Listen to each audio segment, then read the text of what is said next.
Hey guys, welcome to Green Bean Fiction. So in today's video we are gonna see, what if Deku became Magic Knight and fell for Nejire? Part 2. MHA x Black Clover. Before starting, make sure to hit that like button and subscribe if you are interested in MHA fanfictions.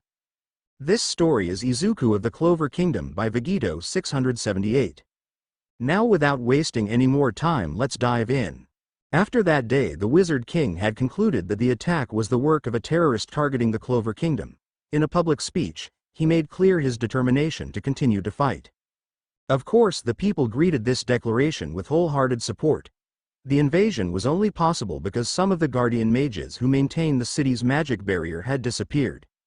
Were they killed or worse? No one knew. After assessing the situation carefully, Julius came to his own conclusion.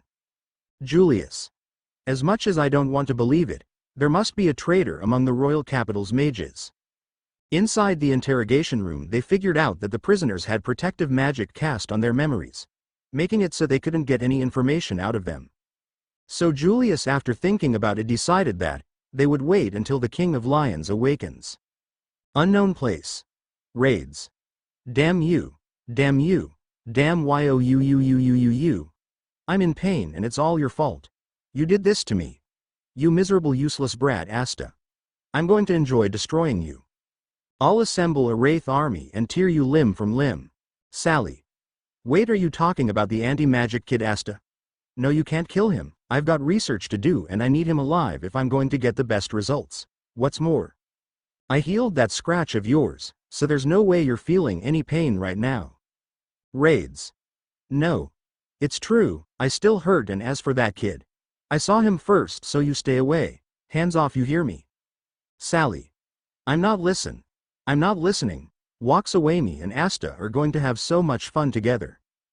Goes to a capsule. It's too bad I won't know when I get to see him again, but lucky I was able to get some of his blood while he was in my gel. Now time for some anti-magic research.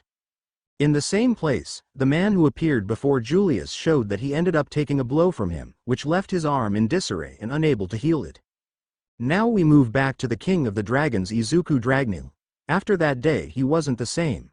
He wouldn't speak as much and also was always out on missions. Nothing was wrong with him physically. It was mentally, but the one thing every single one of his squad members noticed was that Izuku had been getting stronger at an explosive rate. It wasn't exactly like it was surprising. The thing that made Izuku unique among all the captains of the Clover Kingdom was his unknown ability to grow at insane rates of speed. An example would be something like, if a normal person took 9 years to become strong, Izuku would only take a week of time. But his change worried his squad members until eventually they decided to confront him about it. Izuku puts on suit and ready to leave again. Eva walks to him. Captain. Izuku looks back to see his whole squad. Yes. Linda. Are you okay? You haven't been yourself after that day in the capital? Izuku. I'm Lucifero. Inside his mind. You're not fine. You've been burying yourself in your work because you feel like you failed, and also on top of that, you were too excited because of the sudden power boost you got. Izuku. But Ithea appears on his shoulder. He's right, Izuku. It wasn't your fault, and besides that, you've been in and out ever since that day. It has been a week. I know you want to be stronger, but it's okay to relax every so now and then. After hearing that, Izuku felt bad. He had been ignoring his squad for the past week. It was time to act like a captain should. Izuku. Feeling bad? Yes, I'm fine, guys. Takes off night suit. Listen guys, I owe you an apology. It's just ever since that day I was consumed in my work and thought that I had failed. Sebastian. That wasn't your fault, Captain, and besides, Fuegolian will be alright. Izuku. I know, but still. Bows, I sincerely apologize to you all for worrying you. Every single except for Nejire hugs him and says they forgive him, but when Izuku looks at Nejire, she had a pouting face. Izuku. Small chuckle and kisses her. Does that make you feel better? Nejire. Blushing *no. You owe me a date. Izuku. Blushes, but smiles very well. Oh, by the way, you guys have the day off. Also come with me. Squad. Yes, sir. They all walk to the courtyard, and when Izuku goes into box in front of the hideout, he pulls out a bunch of bags and gives it to his squad members. Izuku. Your wages. If you don't want it, Go to the mountain top and put it in the vault. Squad 10. Yes sir, Izuku. Alright, come with me Nejire. I have one stop to make, then we can go on our date. Nejire. Okay, Izuku. Flies off along with Nejire. As for Squad 10, they start to relax because they had nothing to do. But Ava does decide to follow Izuku cause she had some business in Nin village as well. On the way there Nejire asks a question. Nejire. Where are we going? Izuku. Nin village. They have a nice restaurant that I've been wanting to take you. Also I'm going to visit my little sister. Nejire. Little sister. But I thought Izuku. No, it's not that bitch Izumi. It's another girl. She and I are not related, but she is more of a little sister to me than Izumi ever was. Once they arrive, Izuku sees Asta playing with the girl named Marie, and when he lands on the ground he sees Sister Teresa and also Eri. Eri sees Izuku and gets happy. Oni-chan. Izuku. Kneel down to her level. Hey little sis. How you doing? Eri. Good. I've had fun with the kids of the church like you said, and Sister Teresa is really nice. Izuku. Pats her head. That's good to hear. Stands up while still having his hand on Eri's head. Thank you so much Sister Teresa for taking care of Eri and helping her with her trauma. Teresa. You're welcome Izuku, you always are so kind. Izuku. Smiles and puts his hand behind his head. Aw, thank you. Eri. Smiles and looks at Nejire. Who is this brother? Izuku. Oh, this is my girlfriend Nejire. Eri. Oh. But what about your crush on Leona and Vermeil? Izuku. Puts finger on Eri's mouth. Shish. Nejire. Izuku. Izuku. Scared yes? Nejire. Dark innocent smile. You have a lot of explaining to do. Dragging him away. Izuku. Scared and anime tears. Damn it all to childless arrogance. While he was being dragged away, Ava was watching while laughing. In an alleyway. Izuku. Listen Nejire. It's not Nejire. Do they treat you right? Izuku. What? Nejire. I asked if they treat you right, and also you can tell me the truth. I swear. Izuku. Yes it's true. I'm madly in love with them both, and yes they do treat me right, but you don't want it. I won't push it. I'm sorry okay for not telling you. But just know I love you just as much, so I. Nejire. No darling, you've got it wrong. I'm willing to share you. Izuku. Nejire. Yeah, I'm willing to share you with her, but under one condition. Izuku. Okay Nejire. It'll only be us three and no one else. Understand? Izuku. Happy on the inside. Wow, that's not how I expected it to go, but I'll take it. I'm willing to love you three equally and much more. You got it. Nejire. Good, but first before she comes in, I will dominate you first in bed. Sorry love, but you aren't getting any sleep tonight. Alright, let's go back, and once we're done, we're going on that date. Izuku. Right? Once they got back and started playing with the kids and having fun, although a man wearing a purple shirt stepped on Asta and surprised Izuku and Nejire. Asta. Oh. It's the bloody nose sister lover. Izuku. Almost laughs. Gosh. Call me a bloody nose sister lover again and I will crush you. Asta. Stars in eyes, that's not gonna happen, not the way I've been training. Laughs. Gosh. Shut up. Izuku and Nejire. Deadpan look, I don't think that's what he meant. Gosh. I only get to see my sister once a month. Which means that these visits are special. Today I set aside all of that. So how is it that you made it here before me? Asta. So you do have a sister complex and get nosebleeds, huh? And how was I supposed to know she was your sister? Gosh. Stop pointing your finger at my angel. I know I showed you her picture, so don't lie. Asta. Did you? I don't remember. I met her today when I came to play with Rebecca's brothers and sisters.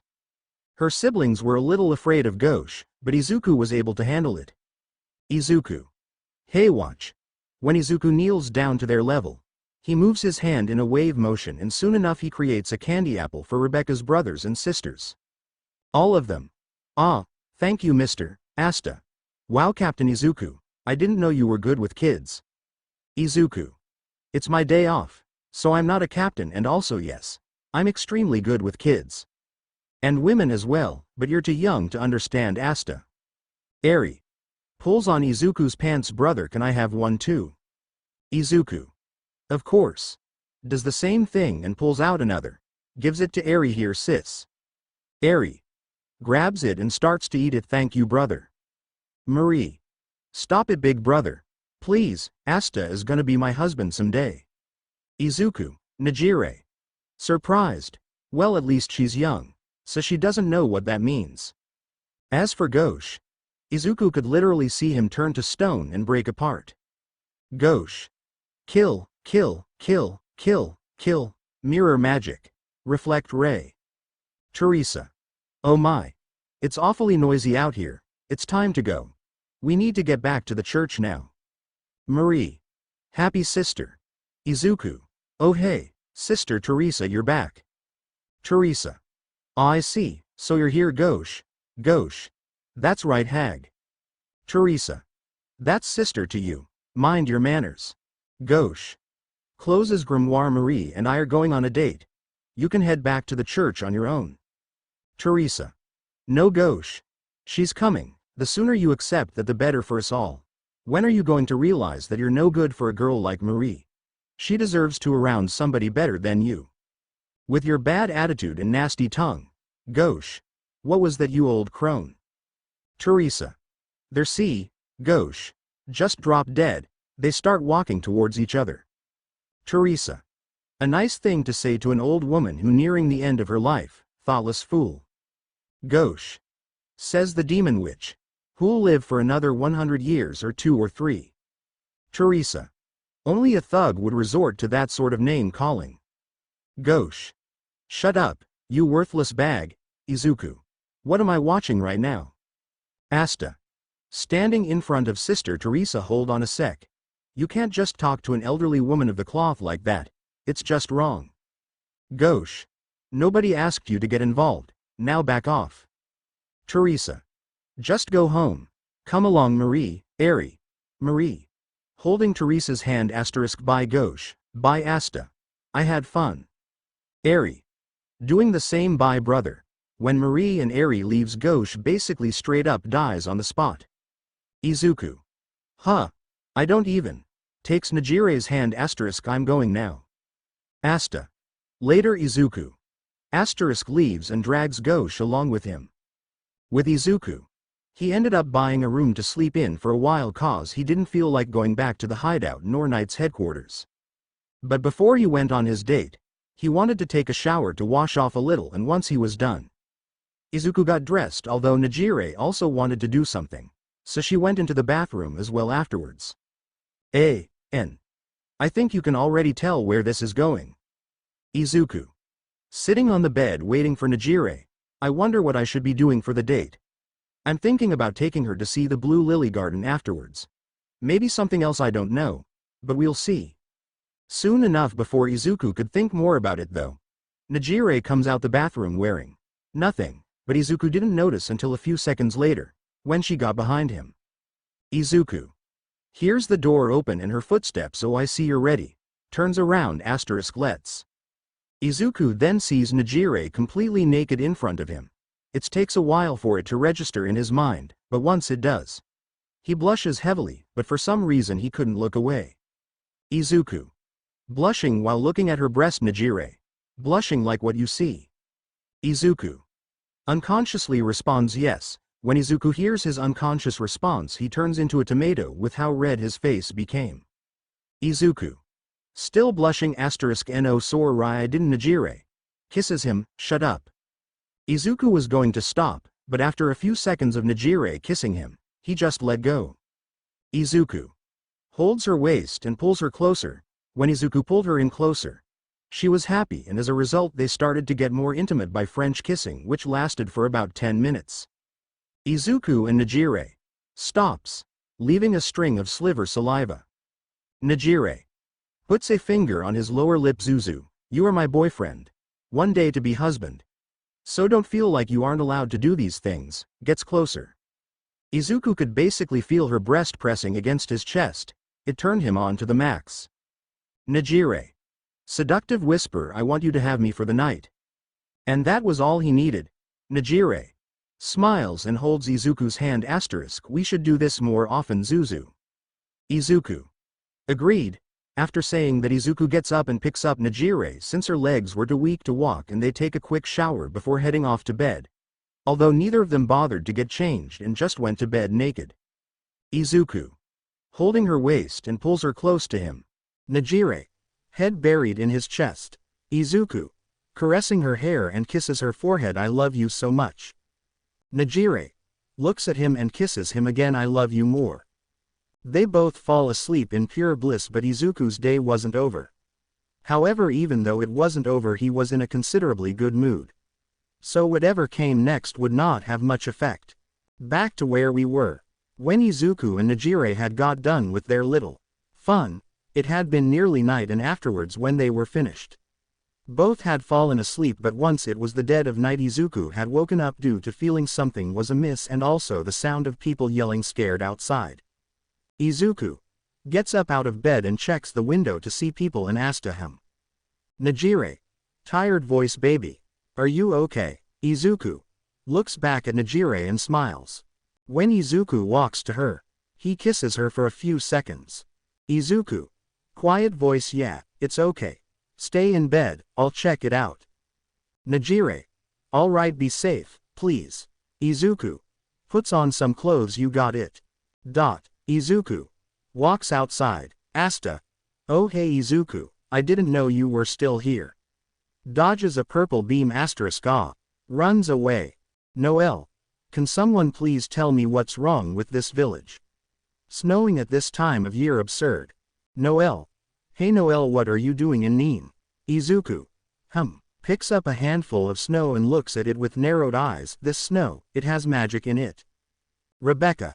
Asta. Who is this and him as well? Points at Izuku. Asta. A friend from the Magic Knights. She is in the same squad as me, and as for him, he is the captain of the Dark Shadow Dragons. Izuku. After he mentions that, both girls look at each other with odd looks that Asta didn't understand. Izuku chuckles. They both love him, no doubt.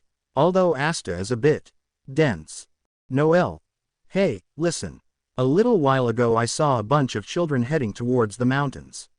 What was that about? Is there some kind of late-night festival? Rebecca. The kids. Izuku goes to Noel and holds her shoulders. Did you see where they went? Noel. Nervous. No, why? Izuku. Cause there is no festival. The kids are missing and nobody knows where they are. Gauche. Behind Asta. I have a festival of blood planned. Teresa. Stop that. Gauche. The hag. Asta. Sister Granny. Teresa. Holds out her hand. This snow, it has magic in it and it controls people whose magic hasn't developed that much. I'm sure you must have sensed it as well, right Izuku? Izuku. Yes, this snow is the reason why the kids are gone. Teresa. All most of ours have disappeared as well. Why would someone take all these children away? Gauche. Wait, Crone. You lost some of yours. Marie better not have been one of them. Teresa. Unfortunately she was. Gauche. Damn you. Asterisk holds Teresa's shirt. You old fool. How could you let this happen? Stop please. Teresa. So quick to resort to violence, you truly are hopeless. You can hit me if you want to, but that's not going to bring them back. It won't help Marie. Gauche. Maybe not, but it sure will make me feel a hell of a lot better. Before Gauche's fist could make contact with Sister Teresa, Asta got in the way. Gauche. Asta, you will die. Asta. Hey, now we don't. We stop for a second and calm down a little bit. Slams Gauche's head into the ground. We're magic knights after all. We have to learn to remain calm. You got it. Teresa. Well done. I like this boy. Gauche. Calm, huh? All right then. Asta. I knew you'd come around. Gauche. I'll kill you very calmly. Izuku. Unamused look and closes eyes. While Izuku was focusing, Ava came to them. Ava. Oh hey Captain. Izuku. Looks back. Oh hey Ava. What are you doing here? Ava. I came here to drink at the bar and have fun and help Sister Teresa. Izuku. Smiles and focuses again. After a minute Izuku opens his eyes with worried look and he goes to Teresa. Izuku. Sister Teresa was gone too. Teresa. Sad yes. Hearing that Izuku got angry, but he was a captain. So he was able to stay calm, but he knew what to do, and after hearing Ghosh explain how to find the children he spoke. Teresa. I'll go too. The church's kids are my responsibility. Asta. Thanks sister. But you should let us. Ghosh. No, the hag is annoying but she does have her uses. Asta. Really? But isn't she kind of old? Teresa. HMPH. I can still teach you young people a thing or two. After a bit more of talking they get ready. Izuku. I'm going with you. Asta. Are you sure Izuku? Izuku. Yes. They took my little sister and I will tear whoever took her apart. So I'm going whether or not you want my help or not. They start to fly. Izuku. Flies on his own. Ghosh. Let's go now. Asta. Hangs on to Ghosh's broom. Noel. You're not going to leave me behind, are you? Ghosh. You can't fly on your own. You want to hang like him. Teresa. There's always a chance that the village will be attacked while we're gone. Please stay here and look after it for me. Izuku.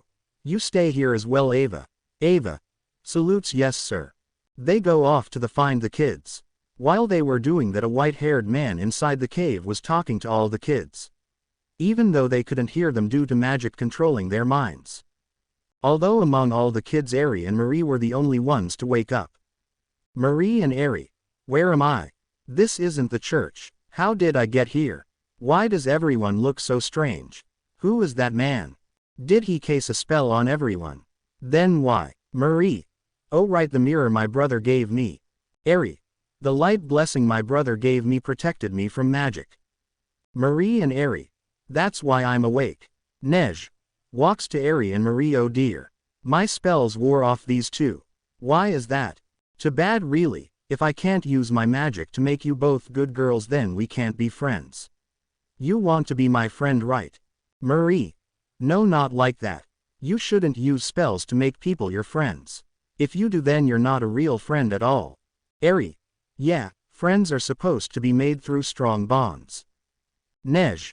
Angry, you don't belong here, you horrible little monsters. No friend of mine would ever say something like that. Smacks them both. It didn't hurt too much. But Eri and Marie did fly away and hit the ground, causing a little cut on Eri's cheek and a bruise on Marie's. Borrow. Now. Don't lose you temper, Nej. We don't want to damage the merchandise. Grabs Nej's hair. Asterisk. Do I have to do all your thickening for you? Nej. No please. I'm sorry. The man named Borrow then used magic on the glasses he was wearing. It saw that Eri and Marie were filled with a good amount of magic. Borrow. Laugh. Yeah. These two are the stars of this show. A lot of power for some kids. When he looks at the rest he sees that they have decent magic. But one of them barely had any, so he threw him away. Borrow. Now then, time to start taking some magic. Laughing. With Izuku in the group. Ghosh. She's nearby, the mana feels stronger here. Asta. Okay, Izuku. Serious look, I can sense my light blessing. I gave to Eri. Don't worry sis, your older brother is coming. Teresa. Whoever is behind this has a great deal of power, so stay sharp. Izuku. Nods. Asta. Right, Ghosh. Please Marie, hold on. Asta. We're coming kids. Hang in there. In the village, Ava and Noel were reassuring the parents or the children, telling them it would be okay. Ava. Noel tried to contact the other knights just in case. Noel. Right. When Noel opens the device in her hand, Sek appears on the screen. Sek. Yawns. Hello there. Knights headquarters here. Noel. Hey, I recognize you. They have you working at Knights headquarters. Sek. Haha. Captain Jack stationed me to help out temporarily. But not a full-time position. I just accomplished so much in such a short time in the green praying mantises. Noel and Ava. Getting annoyed. Sek. I've earned myself a little break from battle, you see, haha. Ava. Shut up, Noel. We've got an emergency here, you babbling idiot. Listen, there's snow falling in Neen. Sek. Really? How romantic. Ava. I twitching out of annoyance. Noel. Did you understand the word emergency? Someone used magic to make snow fall so that they could kidnap children from the village. Sek. Wait you should tell the Magic Knights right away. Noelle and Ava. What do you think we're doing now? Sek. Right, well, don't worry. Sek is on the case, haha. Noelle and Ava. I don't find that reassuring. After a minute of staring at each other and realizing what they were doing, Ava and Noelle speak at the same time. Ava and Noelle. Star Eyes, let be friends. Dancing around weirdly. The villagers who were watching sweat dropped at this. Back to the group. Gosh. I'm picking up Mana over there. Izuku. Same, they must be hiding in the cave along with the other children. Asta. Sees a kid, Marco. Hang on, Gosh. Can you set me down over there for a sec? Gosh. Leave him. My angel is the only one that matters. Izuku. TCH. Grabs Asta. Come on, Asta. Asta. Right. They both fly down along with Sister Teresa while Gosh flies off into the cave. Izuku and Teresa. Checking on the kid. Asta. Marco. Teresa. Stay with us. The poor thing, he's covered in cuts and bruises along with a bit of frostbite. Izuku. Puts a finger on his forehead, he's in a magic-induced trace. Asta, use your sword. Asta. Right. Teresa. Wait, what are you? Izuku. Don't worry sis, it'll be okay. Once Asta taps the boy on the head with his sword, the spell is destroyed and he wakes up. Which after Izuku and Teresa heal him and Asta gives him his magic night cloak, they leave again. Asta. Thank you Izuku, I know it must be. Izuku. Please Asta, I don't wanna talk about it. Looks at him with a worried look. I'm just worried for my sister. Asta. I know, but still. Thank you. Izuku. Smiles, you're welcome. Inside the cave, Baro was draining the magic out of the kids with a device making them feel pain. Child. Screaming out of pain. Baro. Oh yeah, there we'll go. I'm gonna squeeze every last drop of magic out of you brats. You'll be empty shells. Eri and Marie. Crying. Baro. Throws a child to the side and done. Now are our stars ready? Nej. Grabs both their hands. Marie. No, please don't take away my magic. Nej. It's only going to get worse if you keep on struggling. Eri. Tries to use her quirk but can't. No. Please let me go. Baro. Don't struggle girls. We got plans for you too. That magic of yours is going to make us rich. Eri and Marie. Crying. Eri. Crying asterisk, please brother, help me. Gosh. Marie. Marie. Big brother, I knew you come. Gosh. Sees her bruised cheek. You've hurt Marie and for that you will die. Asterisk shoots a beam from his mirror at them. During the fight, Gosh easily wiped the floor with them, but before he was able to do more, Baro grabbed onto Eri and Marie and threatened to hurt them, but before he could, Asta, Izuku and Teresa showed up. Baro. About to hurt Eri. Eri. Crying, place easy help. Big brother. As for Izuku, when he saw Eri and the cut on her cheek as well as Baro holding her arm, red veins appeared in his eyes because of anger. Asta. Let's go Izuku disappears from his eyes. What? Baro. Laughing, but feels a heavy force grab his arm. When Baro looked to his right, he saw a green-haired man. He recognized him immediately for Eri, though she had her eyes closed and a waterfall of tears coming out, but when she opened them, she saw Izuku smiling down at her. Baro. What, how did you? Izuku. You were the one who hurt my sister now, weren't you? Baro. Doesn't respond. Izuku. Throws him into the wall hard. Loud bang. Izuku. Piece of filth. Goes back to smiling and kneels down to Eri. Afterwards Eri hugs him tightly while crying. Izuku. Picks her up and caressing her hair. Shush, it's okay Eri. I'm here now. Your older brother will always be there to protect you. Eri. Crying still but looks at him. Yo, you real me in it. Izuku. Smiles at her, of course. Heals her wound, see all better. Asterisk puts Eri down on the ground. When he does, she clings to him, but he was fine with it and his rage had been subsided. His sister was all right now and that was all he needed. Teresa. These children have been completely drained of magic. It's been taken and I don't know if they can ever regain it. Izuku. Gets angry again. Asta. That's what they were after. Eri. That man, he said something about money. Marie. Yeah. Izuku. Shadow over his eyes. Stay here, Eri. Come, Asta. Asta. Right. Baro. Scared. Izuku. That's really what you wanted, to steal the magic of kids. If that's the case. Izuku and Asta. We will make you pay. Baro. Uses magic on his glasses. When he did, Baro got scared and confused. Because Asta had no magic. But Izuku on the other hand.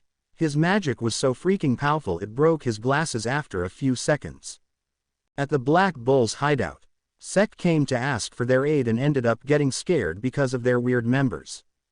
As for Baro, while he on the wall, he was staring at Izuku and Asta standing before him. As for Nej, he got defeated by Ghosh again and got put down so he couldn't fight anymore. Nej. How are there two of you? Ghosh. Mirror magic. Real double. My real double spell summons a clone from the mirror world into this world.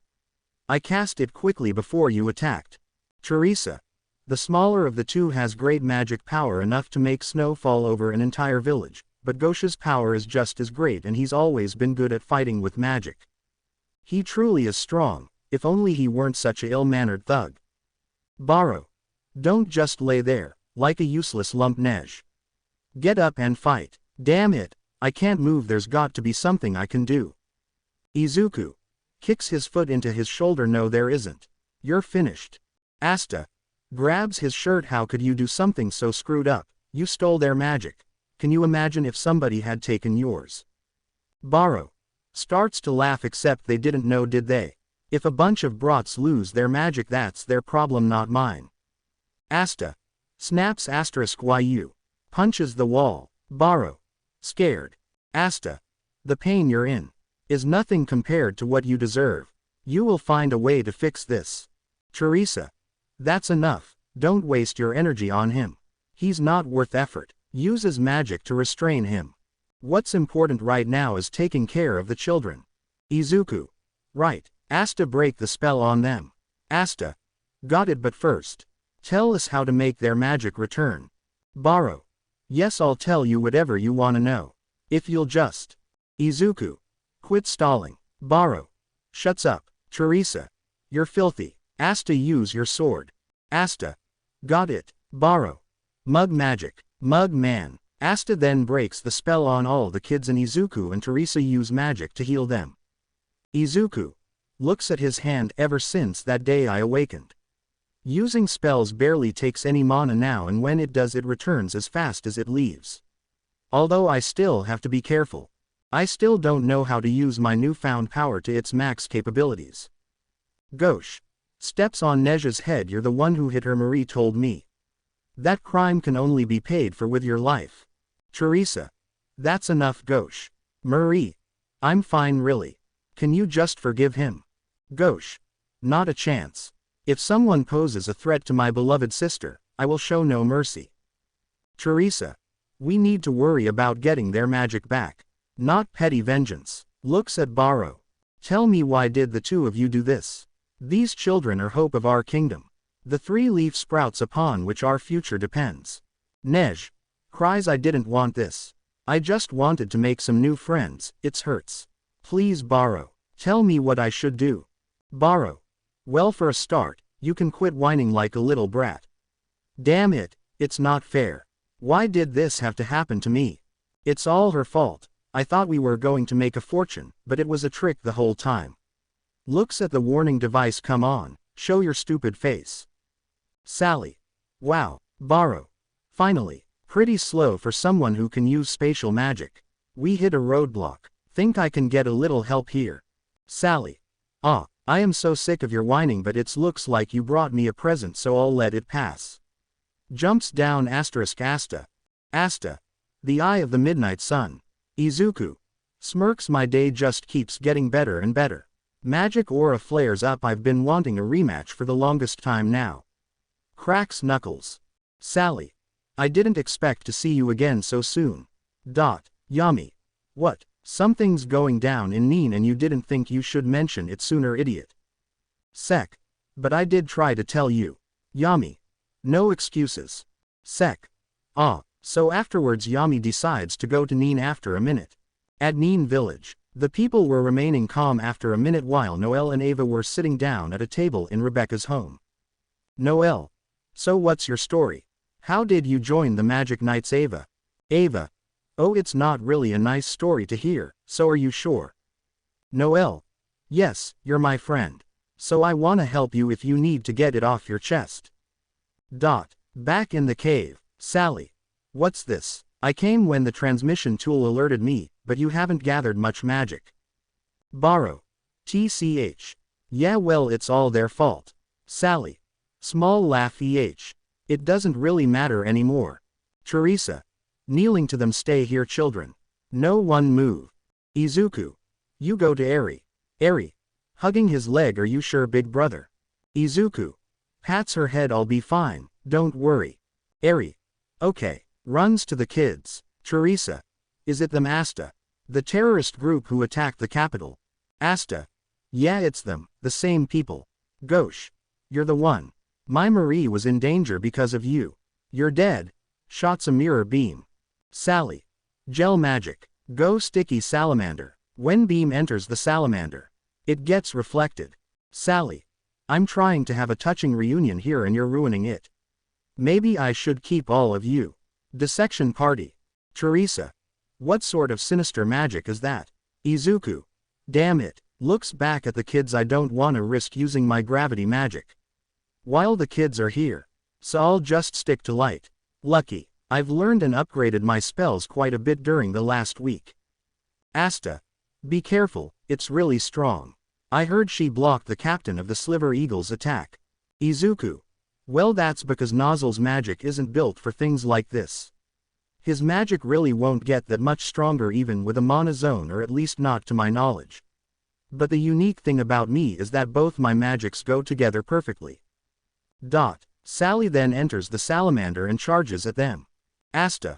Look out. Charges at, tries to attack the salamander but it dodges both his attacks. Sally. Silly Asta, your anti-magic attacks can't do much if they don't connect. Gauche. What about this? Mirror magic. Reflect refrain. Izuku. Backs up so he can protect the children from stray magic. Gauche. She's wrapping the beams. Sally. Hey, it's magic and all, but if it only reflects inside Mr. Salamander here, it's not exactly effective. Maybe you'd have better luck if you tried something stronger. Sends a gel bullet at Gauche. It pins him to the wall. Sally. This one's for you, Asta. Sends another at him. Asta. Cuts through it. Once Asta cuts the gel, it splits into 4 and grabs him and places him on the gel salamander. Which after bit before Izuku could help him, Teresa helps him. Teresa. Flame magic. Brilliant flame cross. Suddenly the salamander explodes from the inside with fire spell that resembled a cross. Izuku. Surprised, that was a mana zone technique. Now that's something I didn't know about you, Teresa. And also that seems similar to my new spells. Now all my light spells are stronger and better than they were before. Some with different names and all, but still. That was pretty cool. Teresa. Tries to punch Sally. Sally. Dodges. Teresa. You may as well give up, you're not taking him. Sally. You really shouldn't get in my way. Asta. That was awesome. Hey, thanks. Wow, you're really powerful, huh? Teresa. Don't underestimate the Crimson She Leopard. Once a magic knight, always a magic knight. Asta. Whoa, didn't see that one coming. You were a magic knight. Crimson She Leopard. So you know Captain Fugolian. Teresa. Little Fuego. Yes, of course. Izuku. Resisting the urge to laugh, Little Fuego. Asta. Little Fuego. Teresa. Back when I was stationed at court, I was in charge of his education. I need taught Izuku a thing or two, which is why we know each other. Asta. Really? Izuku. Yeah, she did. Sister Teresa was an amazing teaching. Teresa. He was a real mess back then, but he turned out all right. Asta. I cannot picture that. I don't know if you heard about what happened to Captain Fugolian's sister. Teresa. Yes, I know, and we will capture them. Gauche. Think you can help me out, you old bat. Teresa. Looks at Gauche stuck to the wall. What are you doing over there, you brute? Gauche. Shut old crone. Teresa. Freeze gauche. Sally. So it's 3 against 1 then. I'm not liking these odds. Borrow. Hey, if I was free, I could use my mud magic to help you. You can do something right. Sally. Yeah, I can, but are you sure that you want me to? Borrow. Yeah, sure, whatever it takes, come on. Sally. All right, if you're sure then. Borrow. Yes, okay, just get me free. Yeah, right, as soon as I'm free and I got my money. I'm out of here. Sally. All right then. Here. Sticks a syringe in his neck and injects something into him. Once she did that, Izuku could sense it that Borrow had died on the spot, and when he did, he became a giant mud monster. Teresa. He's becoming so sort of monster. His magic swelling up and spilling out. Izuku. Walks forward. Sister Teresa. Get the children out of here. I'll handle this now. Teresa. All right, Izuku, just hang on. Izuku. Stretching time to get to work. Looks at the monster. Even though I would have rather preferred for you to rot in jail. This fate is cruel enough. Now. Opens light grimoire. Time to die. Yami. Ha ha ha. Keep up that kind of focus and you'll even start sensing chi on nature. We won't have to worry about falling rocks hitting you anytime soon. Izuku also used it too. Smirking. Why am I even surprised? He's a total prodigy. Asta. Awesome. Heck yeah. I love chi. Voltos. We'll teach this ignorant fool. Yami. Points sword at them. Asterisk. Here we go. Time to kick it up a notch and take that those 2 guys with the weird dots on their faces. Asta. A little scared but goes back to normal. Actually, right now I feel like I can take him. Ah yeah. With the power of chi on my side, there's nothing I can't do. Alright, Dotty face, you ready to get beat? Haha. Yami. Kicks him. Whoa, easy there, kid. Izuku. I agree. Yami. Those guys are ours. You wanna see what we can really do, right? Plus he'd just kill you. Asta. Oh come on, I got all pumped up and ready to fight the scary boss guy and everything. Yami. Don't care. You take Skinny Bones lime face over there. Alright. Darkness starts coming out of him. Okay. Takes a stance. This is gonna be fun. Be a while since I've had a real fight. Izuku. Smiles with excitement. As for Izuku, he started to glow and the gravity around him started to get heavy, and soon enough they both charged at them. Izuku and Yami. Appears it in his face. When they hit the ground it gets destroyed. Izuku and Reika start to fight hand to hand and with swords. Izuku and Reika. Clashing. Reika. He's faster than before. Appears in the air and shoots lightning at him. Izuku. Cut through it and sends an X slash at him. Licked. Appears in air and shoots light swords at Yami. Yami. Cutting through them. Licked. Sends a light beam. Yami. Lifts his sword and slashes downwards and charges him. Yami and Izuku, while charging them, both end up trying to attack them, but it was in vain. Since both Reika and Licked appeared on the ground. Licked and Reika. Closes their hand. This causing a bunch of light and lightning to shoot at them, but they block all of it. Izuku and Yami. Tries to attack them again but hey dodge. Izuku. Rushes at Reika. Reika. Rushes him as well. Reika. Parries him and starts to drag Izuku through the wall. Izuku. Backflip kick and lands on the wall sideways. Light magic. Heavenly splitting flash. Reika. Barely dodges. Damn. His light magic is even faster than Lickt's. That's not even taking into account his tricky and strong gravity magic. As for Yami, Licked wraps his light whip spell around his sword and drags him through the wall as well. But eventually he breaks out of it and stops on the wall. Yami. Dark magic. Dark cloak. Lightless slash. Sends it at Licked. Licked tries to attack Yami, but his light gets sucked into the slash. Licked. I thought as much. My magic is being drawn in. Such is the power of dark magic. No matter. Now that you revealed what you're capable of, I should be able to avoid capture easily enough. Izuku and Reika. Starts to speed up their fight. Izuku. Swinging stone and light sword at him. Reika. Same with lightning sword. Yami. Yeah, listen, you were telling us some weird fairy tale earlier, but that wasn't the end of it, was it? Tries to cut him but he dodges. So Yami sends 3 slashes at Licked which he dodges. If you're carrying about a grimoire with a clover on it, You must be from around here. Why attack your homeland? Licht, after sending more light swords at Yami, decides to go close range. Yami and Izuku, back to back. They both start to fight close range with swords against Reika and Licht. All the while changing opponent every so now and then. Yami going for Reika and Izuku going for Licht. Izuku double slashes Reika. Yami backslash to Licht. Licht backs up and changes the sword into a whip and swings it at Yami and Izuku. Reika and Licht, you're wide open. Before the lightning, light could hit Izuku and Yami. Yami cut through the light while Izuku wrapped the electricity. Izuku, Yami, Reika and Licht, stops fighting. Licht, you two must be able to see things more clearly than other people. Having come here from another land. The twisted ways of this kingdom. Some here are on the verge of starving to death, while others discard food they cannot finish. Citizens' rank are supposedly determined by their power, and yet some are met with discrimination despite the strength of their magic because of their low birth. Others are persecuted from the simple crime of having been born in a different land.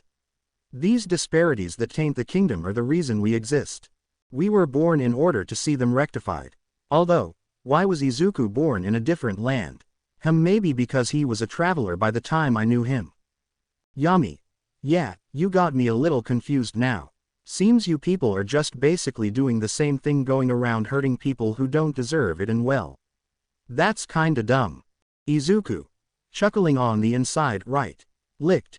No, it makes perfect sense. We merely respond to your sins in kind. Yami. Yeah, we get it, you just wanna do things your way, and I sorta like that attitude. Yami and Izuku. But charges them asterisk, you really annoy the hell out of me. Sends dark gravity slashes at them both. Licht.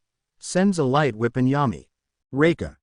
Shoots a lightning bow at Izuku. While they were fighting, the area was getting completely destroyed, and now Izuku was no longer holding back, using gravity magic and light together to create new spells and using his newly found ability to read chi. Izuku and Yami. Sends another slash at them and charges them. Within the dust those attacks created, they were clashing. Izuku and Yami. Parrying them, Reika and Licht. Doing the same.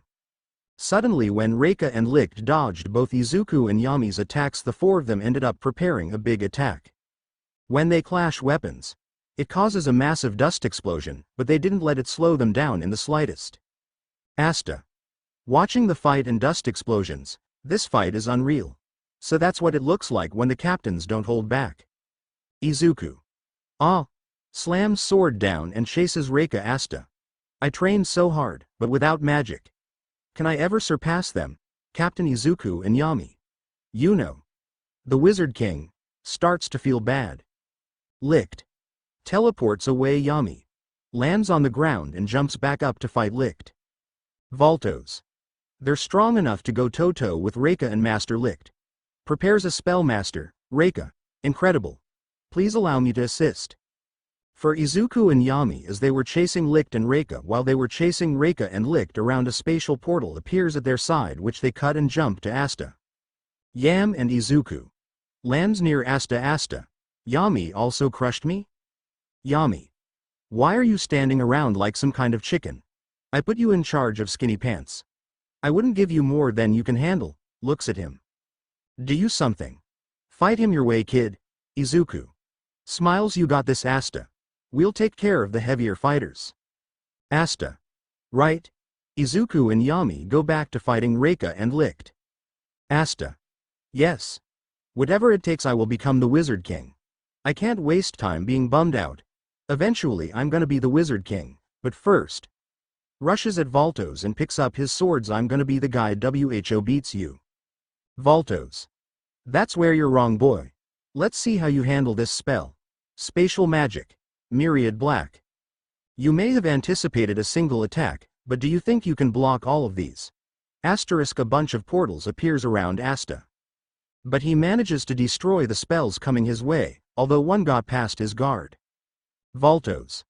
I can keep this up as long as I want until you're too weak to stand, much less fight. Asta. Continues his assault, but gets hurt more. Voltos. You sin and defy Master Licht, even magicless as you are. And you shall atone with your life. As Asta continues to fight, he gets slower. Asta. Not good. There's no way I can keep this up until he runs out his magic. If I don't do something, I'm as good as dead. Even if I counter his attacks. Think. Stay calm. Do it my way. Takes a breath and opens his eyes. Asta then throws both swords. Voltos. You're tossing aside your only weapons. Have you lost your mind? Very well, I'll bury you with one final blow. Once the portal opens, Asta uses his chi to jump through it, and when he comes out he punches Voltos. It most cause Izuku and Yami to laugh. Izuku Yami. Strange way to fight, that's your way punching the guy. Izuku and Yami. You're a funny one, Reika and Licht. Your guard's down. Yami. You sure about that? Uses dark magic. Once he does, it completely absorbs Licht's attack. Yami. From dark magic. Black hole, to dark magic. Dark cloak. Black blade. Cuts Licht's shoulder. When Reika appeared, Izuku sent out a pulse of gravity magic which created a orb around him that froze him in place. Izuku. Smiling like it's a counter spell. Gravity magic. Infinite prison. Now. Increases the heavy on his sword's X/. An X mark appears on Reika's chest, causing blood to spill, and he gets knocked drop due to the force of the attack. Congrats, Reika. I had fun. I didn't have to use any monozone techniques. So I guess you were also a disappointment. But still, I drained quite a lot of stamina and mana. Asta. Captain Yami, sir. Yami. Ha, you fell down. Licht. That's quite a spell.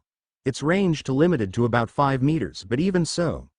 A magic that get not only absorb my spell but also stop my movements. Dark magic. Incredible. Such a powerful attribute to have, and the only one in direct opposition to mine. However, dark magic is extremely slow. Here it stands to light magic's extraordinary speed. To improvised by cloaking your sword in dark magic and bridging the gaps with reinforcement magic. Yami. Lights another cigarette and breathes out smoke. Spot on, pal. Asta. That's all you gonna say? Reika. As for you, Izuku. A perfect warrior. Mastery of hand-to-hand combat, and on top of that, you are the only person I've ever seen with 2 grimoires and the ability to use both those magics in perfect harmony. Although with reinforcement magic and this sensing chi thing you did.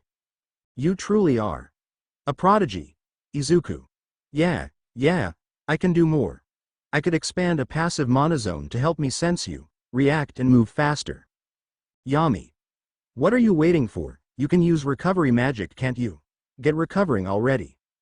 Asterisk holds up his sword. Of course, when you do, I'm just gonna jam this baby in your chest area, so I guess maybe it's not worth the trouble. Licht. I will admit, you are indeed strong. Only the second I've faced with the power to defeat me. Flipping through grimoire pages, but I'm afraid I have no more time trifling with you both. Yami. Hold on, back up right quick. What do you mean I'm the second one? Licht. There was someone before you. The man who wounded my hand so bad that it will never heal. The Wizard King Julius Novachrono. My greatest foe still remains. Charging up light. This shall be my most powerful spell so far. Too swift for you to evade. Too powerful and extensive for you magic to draw in, as before there's no escaping fate. This will be your undoing. The moment that I cast it will be your last in this world. Yami and Izuku. Please survive this. Asta. Whatever, not a chance. Don't underestimate Captain Yami or Izuku. You think you're something special, please. Yami. Nah, this could go pretty bad. He's got some seriously strong magic. Asta. Scared wh. Izuku. Eyes widen. Wait, I recognize that spell. Licht. You too, young man. You must be punished for the harm you've done to Voltos. I'll be taking that grimoire. Yami. Anyone with a 4-leaf grimoire is gonna have some seriously strong magic, and unless I surprise him somehow, he'll just dodge my attacks. So what to do? Nah, it's future Yami's problem. Izuku. Yami. I can handle that attack, but I need you to defend yourself, cause this may get a little ugly if you don't. Yami. Alright. Stay close, Asta. Asta. Yes, sir. Izuku. Charges up light as well. Back in Neen, the children all ended up returned to their parents via funeral, and they were all okay. Funeral. Sigh, looks like we got them all back safe. As for Sister Teresa, she was being healed and Gauche was there with her. Gauche. Old hag, no dying on me. Wake up you crone, you're an immortal demon which remember. Eri, Marie and the rest of the kids. Sister. Marco. Number. What happened to her? Gauche. TCH. Funeral. Please Gauche, I know you're worried about her, but you're badly hurt too. Try to stay calm until your own injuries have been. Gauche. Shut your mouth. Funeral. But I'm your superior. One of the healing knights spoke then. Knight. Sir, it isn't as bad as it looks. He's almost completely healed. Funeral. Knight. It's strange, but somehow all of his injuries seem to be located just shy of where they'd be fatal. Funeral. Wow, it sounds like he got really lucky. Knight. Or maybe more than that. Gauche. You need to forget about me and heal the old hag. Knight. Yes sir. Gauche. Listen to me. You open your eyes right now. Got that. Teresa. Will you shut up? I can hear fine you fool, no need to yell. Gauche. Old hag, kids. Sister. Teresa then gives Gauche her magic along with Nej and some kids. Gauche. I know what I have to do now. Funeral. Turns to Gauche. Gauche. Get ready, we're going back to that cave. Funeral. You're not serious, right? Also stop ordering around your superior. I mean, even if you do go. How are you planning to handle that crazy powerful light mage? He had you pinned before, maybe we should wait for reinforcements from HQ. Gauche. I have an idea of how we may beat him. I'm not saying it'll be easy, but unless I'm wrong, I think we have a shot. Funeral. I hope your big plan isn't a sneak attack with my spatial magic. Extremely powerful mages like him and Izuku are surrounded by a mana force field. I won't be able to get you past it. Besides, I've already moved a lot of people over great distances today. I've expended so much mana I may only have one more spell in me. Gauche. That's all I need. Funeral. Bows please. Licked. The wait is over. Your end is upon you. Izuku. I'm ready. Yami. Dark magic. Black cocoon. Asta. What kind of spell is this? Yami. Went into defense mode, so we won't die from the shock of Izuku's spell. Funeral and Gauche appear when Izuku sees them. He holds off his spell. Licked. Engaging light magic. Ray of divine punishment. Asterisk shoots it at Yami, Asta and Izuku. Yami. I hope it works. Izuku. Gauche. Appears in front of black cocoon. Licked. He came back. Gauche. Uses magic I asterisk go mirror magic. Full reflection. Izuku. Light magic. Solar death ray. Licked and Reika both get hit fully by the spells, knocking them both completely unable to get off. Izuku. Panting, but smiles. I didn't drain as much magic as before. Nice. In an unknown place the other three members of the Third Eye get ready to go help Licked and Reika. Funeral. Wow, nice save Gauche. Yami. Dispels black cocoon. Izuku. Lands on the ground. Asta. What just happened? How are we not dead? Gauche. My mirror magic reflected his attack while Izuku shot his spell at him as well. I didn't see either hit those smug bastards, but there's no way they could have dodged it. Yami. Laugh, glad you made it back and you brought a fancy new spell with you. Gauche. Captain. You made me who am I today, thank you. I owe you everything. Yami. Whoa, is that so? So I all the credit for beating the light mage, right? Izuku. No you don't. I get half. Yami. Butts head with Izuku's Izuku. You wanna go?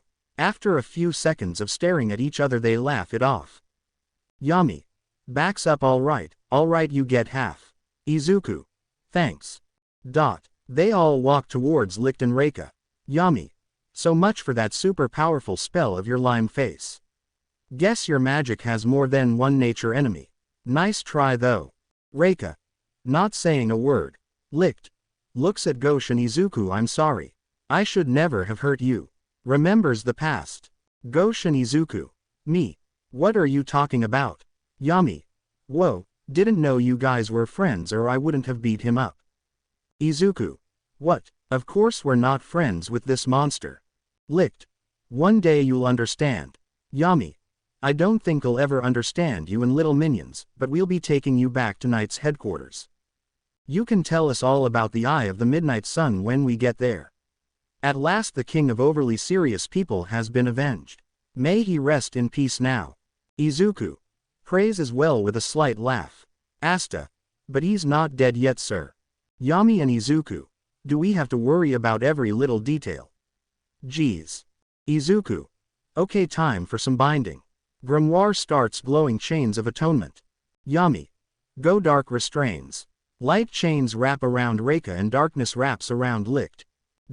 In the village. Noel. We should have gotten some reinforcements by now. Where is everybody? Sek.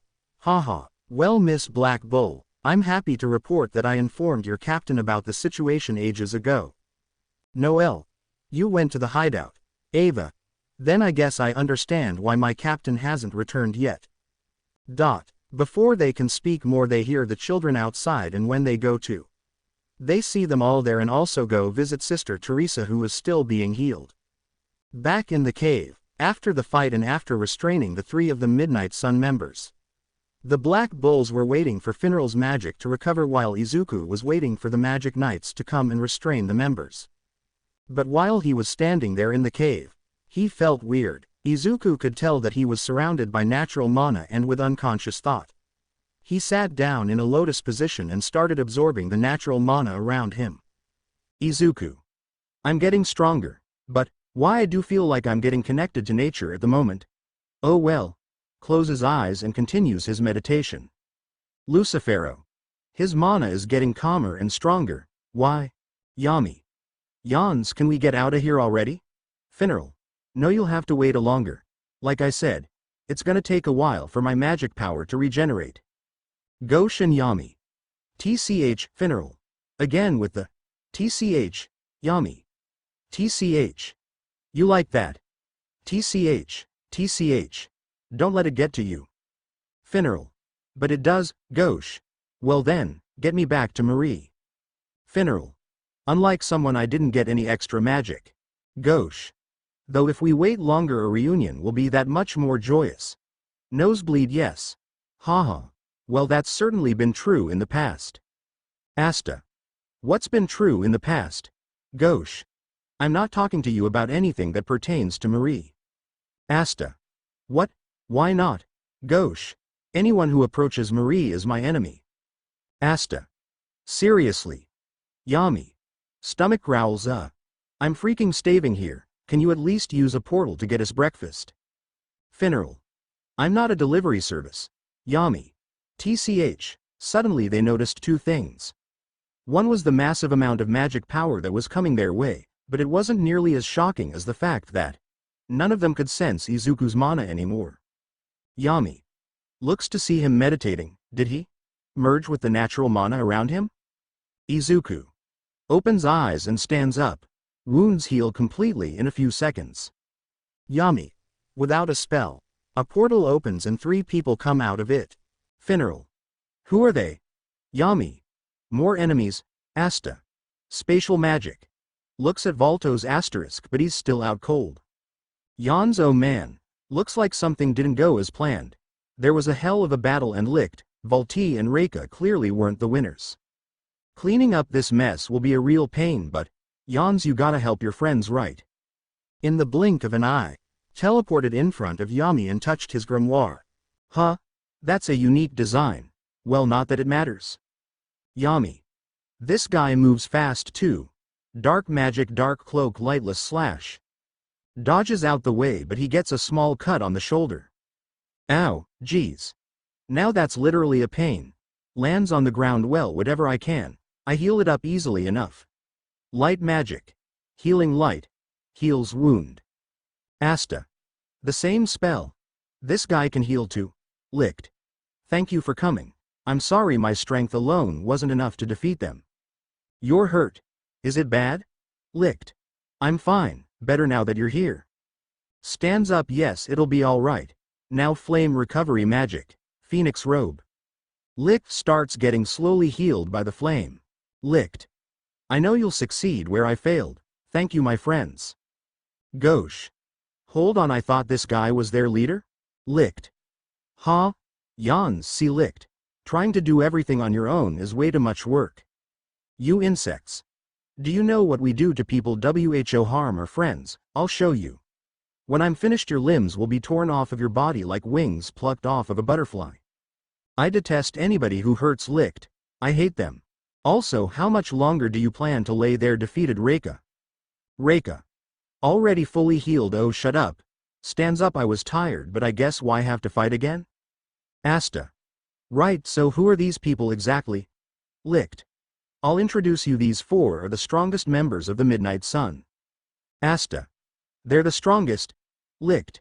Indeed, their power surpass my own.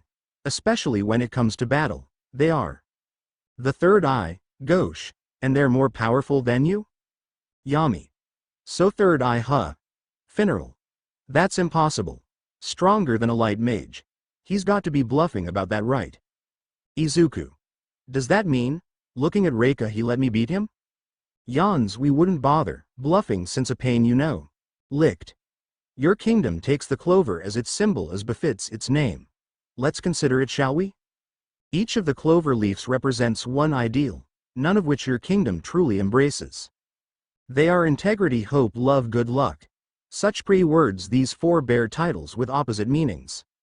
Antithetical to integrity, we have Raya the disloyal. Antithesis to hope, we have Veto the despair. Inverse to love, we have Fana the hateful. And as the opposite of good luck, we have Reika of misfortune. Funeral. Disloyalty, despair, hatred and misfortune. Yami. Congrats. Those are some spiffy names you got there. But they don't tell me if you're worth a damn when it comes to a fight. Raya. I guess we'll just have to show you then. Pulls out a dark sword. Man, how lame. Yawns. Yami and Izuku. Get ready to fight. Izuku. Damn, 4v2 and Yami is also weakened. Do I use it? Raya. Teleports and appears closer. Copy magic. Dark cloak, lightless slash. Sends it at them. Yami. Your name's Raya the disloyal, huh? Swiping spells, not cool. I'll sue you for copyright. Sends the same spell at him. Both spells cancel each other out. Funeral. Watch out. Veto. Where are you looking? Beast magic. Bear claw. Izuku. Dodges out the way. Reika. Appears besides him. Izuku. Tries to attack Veto but he dodges. What? Izuku then starts to 2v1 Reika and Veto. But Veto leaves for a bit and breaks Yami's sword. Veto. I can't wait to see the look of despair on your faces when you lose all hope. Nothing seasons a meal better than abject misery. Izuku. Jumps to Yami. Yami. Hey you, that katana was special order and very expensive. You owe me big. Funeral. Really, sir? Yami. I haven't even finished paying the thing off yet, damn it. Massive fireball coming their way. Fana. Salamander on her shoulder. Loathsome. You must die. As for Yami and Izuku. Izuku completely blocked the spell unscathed, however Yami got burned a little. Yami and Izuku. A salamander. That's spirit magic. Asta. Spirit magic. Did they mean, like you know? Yami. Hey Fana the hateful, isn't it? Your personality could use some work. Looks at his burn mark, not fully developed yet but still. The spirit of fire, one of the four elements. Raya. Let's end this. K. Veto. Got any final words? Reika. I'll end you people in a single second. Fana. You hurt our friend. We will repay that pain 100-fold. Yami. Puts a black cocoon on Asta. Gauche and Funeral, you three stay right here, you got me. Izuku, come on. Izuku. Right, Asta. Wait, Captain Yami. Izuku. Yami. Prepares to fight. Izuku. Does the same. Raya. Right, here we go. Sends a ton of dark slashes. Both Yami and Izuku fight off their attacks. Izuku knew he had to stay close. Yami was too weakened to fight for a long period of time. Reika and Veto. Attacking them with beast lightning magic. Fana. Petting salamander, go on, incinerate him. Raya. You two are keeping up well. But how much longer can you hold out? Veto and Reika. Just give up. Izuku. Damn it, Yami is holding me back. But I won't let him die. Licked. I didn't expect you two to be defeated easily, but it will happen. Every member of the Third Eye is stronger than even a Magic Knight captain. Reika. Veto and Raya. Stop attacking and jump away. Raya. Now let's get this over with. Veto. Ha. Fana. Done petting Salamander, kill them. Spirit magic. Salamander's breath. Asterisk shoots a fireball. Raya. Sends a dark slash at them. Veto. Sends a beast claw at them. Reika. Sends a lightning bolt at them. Dot. Funeral. Ghosh and Asta. Captain. Izuku. I'll be fine, but. Looks at Yami worried. Damn it, I have no choice. Before Izuku could do what he was going to do, the spells get destroyed by briars, mercury and slashes, and when the dust clears. Nozzle. Charlotte and Jack were standing there. Izuku. Good timing. Jack.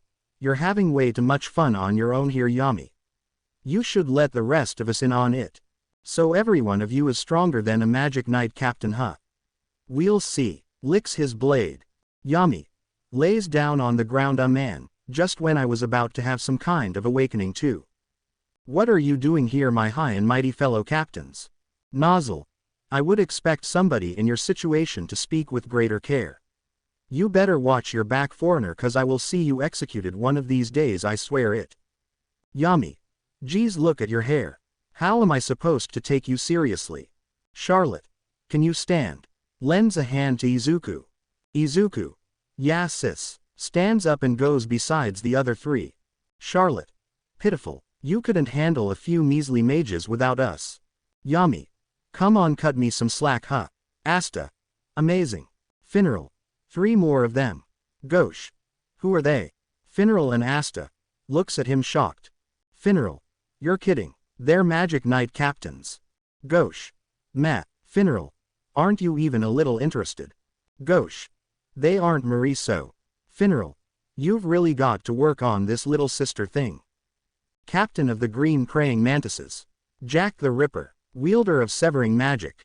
A super sadist who enjoys tearing things in two. Apparently he and Captain Yami flattened a mountain during one of their last fights. Ghosh. Yeah, Funeral. The imposing royal captain of the Silver Eagles. Nozzle Silva. He's got a very commanding presence and looks too. Damn him. Blushes asterisk. It's the captain of the Blue Rose Knights. Miss Charlotte Rosalie. The cold beauty. Asta. Geez, what's got you so worked up about? Funeral. Look at her. She's absolutely gorgeous. Last but not least, captain of the Dark Shadow Dragons. Izuku Dragneel. He has a very calm demeanor, but don't let that fool you. He is a battle genius. Prodigy to a fault and good looking too. Damn him. Raya. 3 more captains. This is getting annoying. Veto. Ha, come on. Captains are not there, no match for us. Fana. If someone harms Licked, I will kill them, kill them, kill them. Reika. I'm ready for a round 2 with that smuck. Jack. I'm ready to tear someone to pieces. Let's get this party started, shall we? Charlotte. You're from the Midnight Sun, are you? Nozzle. There are a great deal of questions that we would like answers to. Izuku. And this time, we're going get it. They all stand off on the opposite ends, staring down their opponents, ready to do battle whenever. In the village, Nej was explaining how he would atone for his sins and make up for the terrible things he's done. Noel. There's hardly any point apologizing to me. Once you're done paying your dues, you going to become Asta's friend, right? So if I were you, I would pray for his safe return. Nej. Smiles. Ava. Smiles. I guess my captain decided to show kindness again, as well as Asta. Noel. Honestly, what are you doing out there? Finish it up already. Ava. Deadpan. Just admit you love him. Nej. Starts to pray. Asta. Please be safe. Noel. Blushes a little. I mean, not that it matters to me what happens to that meathead. Because it totally doesn't. Not in the slightest. Ava. Facepalms. Noel. Why does this keep happening, and who am I even talking to? Rebecca. Listening through the door. She likes Asta too. Is that the someone special he has his heart set on? There's no way he'd notice me with someone like her around. Shakes her head and closes her eyes. No, this isn't the time to be thinking about that. I should be getting things ready here for when they get back. Opens eyes, everything else can wait. Right. Back in the cave. Veto. Ooh, second course. Yum. Jack. Shame on you, getting greedy. It's not polite to hog all the interesting battles for yourself, you know. I've got to wonder, how's it going to feel to tear them apart? Yummy. Probably not very satisfying. Kinda like ripping up a sheet of paper. I was just about to finish them off with Izuku until you morons decided to show up. Jack. Kekaki. Yeah, sure you were. Looking more ragged than usual over there. Although Izuku probably could have done it. I wanna fight him again. Yami. Me please. Izuku. Yes. Izuku. Turns head a little back to acknowledge their conversation. Jack. Kekaki. How about I work out some of my anger issues? By cutting you into tiny pieces. Yami. And there it is. You're nuts. Jack. Puts blade to Yami's neck. Yami. My sincerest apologies. Forgive me. Jack. Takes blade away *keke. Scared now. I wasn't really going to do it. I'd much rather wait until you're back in fighting shape before our next little fight. There's not much point if it's not a challenge. Charlotte. Must we always come to get you out of trouble? You can't even stand up, you miserable man. Yami. Hey, it's not like that. The ground just loves my ass so much, it doesn't ever wanna let me go. Charlotte. Don't be an idiot. The earth has no love for an unwashed miscreant like you. Yami. Ooh, burn. That's some mouth you got on you. Not gonna be easy to find yourself a husband, huh? Charlotte then wraps her briars around Yami. Izuku. Pupils less eyes while watching the densest people alive. Yami. Now she's angry. Charlotte. I don't need any man to marry me. The battlefield is my partner. Yami. I get that you're a warrior woman and all, but even for you that's pretty sad. Charlotte. Hides her blush and closes her eyes. Does he have no regard for my feelings? Why did I have to fall for him? It's like some kind of cruel joke, but as hard as I try, I can't seem to get him out of my head. Why can't I just take Izuku's advice and just go for it? Well, I certainly can't say anything to him now. Stops blushing and opens her eyes. But if I did tell him someday, what would my squad think? Saul. You got to be kidding me, Char. You know he's a man, right? A gross man. Charlotte. What am I doing? Now isn't the time for this. Nozzle. So the Eye of the Midnight Sun. Its leader and its top brass. The highest ranking members of the organization that attacked our kingdom. I won't waste this chance, I'll bury you with my own hands. Yami. Oh Nozzle, you are so cool. Nozzle. You just stay out of the way, foreigner. Yami. Your concern for my well-being is truly touching, oh great and mighty captain. Hey. How do you guys think he gets his hair to do that braid thing? Izuku. Holding back the urge to laugh. Asta. He's royal, so I figure he has a servant take care of it for him, don't you think? Finral. Honestly, I wouldn't be surprised if he had his own person hair stylist. Yami. I think that would qualify as the worst job ever. Nozzle. Closed eye twitching. Asta. What, you think he takes the time to braid his own hair? Yami. Oh yeah, he probably has lots of time on his hands. Ha, loser. Nozzle. Angry no, on second thought. Perhaps I ought to bury you before those other 5. Yami. You don't wanna waste your magic on some foreigner. Izuku. Appears in front of Nozzle. By the way, Nozzle. I heard you name calling me, in the capital when I was knocked out. But I forgive you. Dark innocent smile asterisk as soon as I kill you. Kidding. Just please don't do that again. Goes back next to Charlotte. Charlotte. Did you really have to do that? Can't you take this seriously for once? Izuku. Pouting, but I am taking it seriously. Charlotte. No, you're not. Izuku. Closes eyes and small chuckle, yeah right. Nozzle. Show no mercy. Izuku. Cracks knuckles. Charlotte. Gets serious. Jack. Smiles Kiki. Asta. Pulls out swords asterisk, oh hey let's do this guys. I'm totally ready to go, we'll take these jerks down no problem. Nozzle. You won't be joining this fight. Asta. Nozzle. The captains have taken to the battlefield. Anybody who interferes now would only get in our way, especially a pathetic magicless commoner like yourself. Asta. A little upset. Izuku. Come on Nozzle, you don't have to be mean. Asta. Do whatever you think is right in the moment. Nozzle. Sigh, just focus on the battle Izuku. Veto. Excellent, what better place then to fine-tune despair than at the end of endless battle, and no despair is greater than the mighty when they face certain death. Yami. The hell's he talking about? Veto. Looks like we've got some rat catching to do. Reika. Yeah, I'm ready for round 2. Fana. Silent. Raya. Geez, Veto and Reika are way too excited about this fight. Sounds boring to me. Yawns and lifts sword. Well, whatever. I guess I can put forth some effort for Licht's sake. Charges at Charlotte. By the way, I'm calling dibs on this beautiful young lady. When I win, you and I are going out for a drink, gorgeous. Charlotte. Prepares her magic when you win. I'm afraid we're never going to be clinking glasses then. Briar creation magic. Corpse hunting briar tree. Raya. Slashes through them. Charlotte then makes the briars chase Raya, but after dodging them for a bit. He tries to cut Charlotte when his dark sword, but she dodges. Charlotte. Serious look. Raya. Chuckling. Veto. Laughing. Jack. Severing magic. Death's scythe. Sends a slash at Veto. Veto. Dodges. Jack. Lands near him. Someone's eager for a fight, you're mine beastie. Veto. Well, well. The praying mantis squad. Then I'll just squash you like the insufficient bugs that you are. Jack. You think so? Well, we'll see. Sends another slash at him. Veto. Dodges again. You're confident for a bug, fine. Charges up magic asterisk. Let's see how big you smile when I'm ripping you limb from limb. Go bear claw. Nozzle. I've been waiting for this. Aiming at Licht finally. Mercury magic. Silver spears. Sends them at Licht. Before they can harm Licht. Fana burns them into nothing. Fana.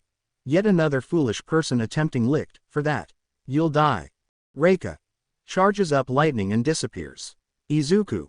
Aura of light and disappears as well. They both then appear in front of each other and clash fist. Izuku. Repelling point sends the attack at him. Reika. Dodges. Izuku.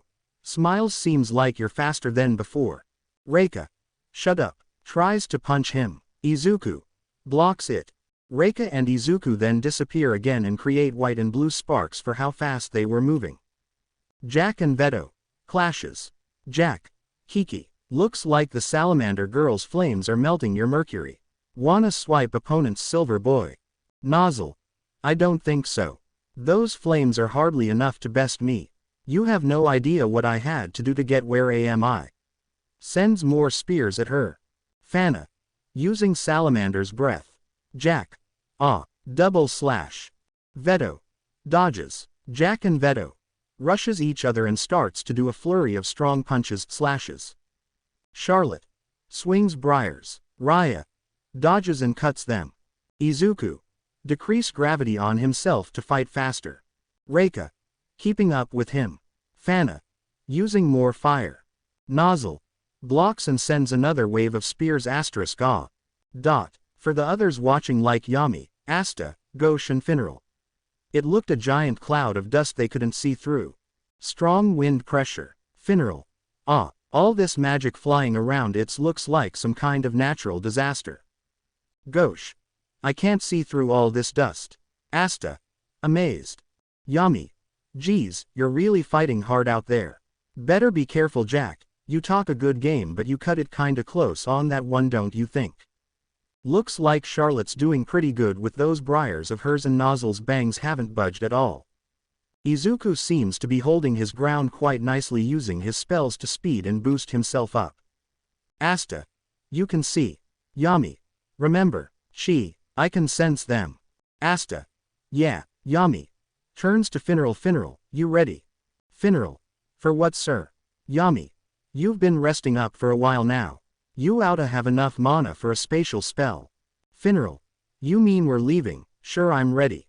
Let the other captains handle this, we can just. Yami. Smug smile. As for Licht, he was watching the fight as well, thinking. Licht. The Magic Knight captains are as powerful as I expected them to be. However, they are no match for the Third Eye. Our people are much loved by the mana of this world, that is why there must be some mistake.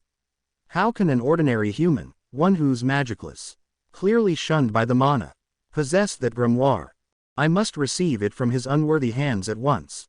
Portal appears above him and Yami comes out with his sword recreated via using dark magic. Yami. He's been weakened, but I'm not gonna risk letting him get away. Licht. Looks up at him, ah yes.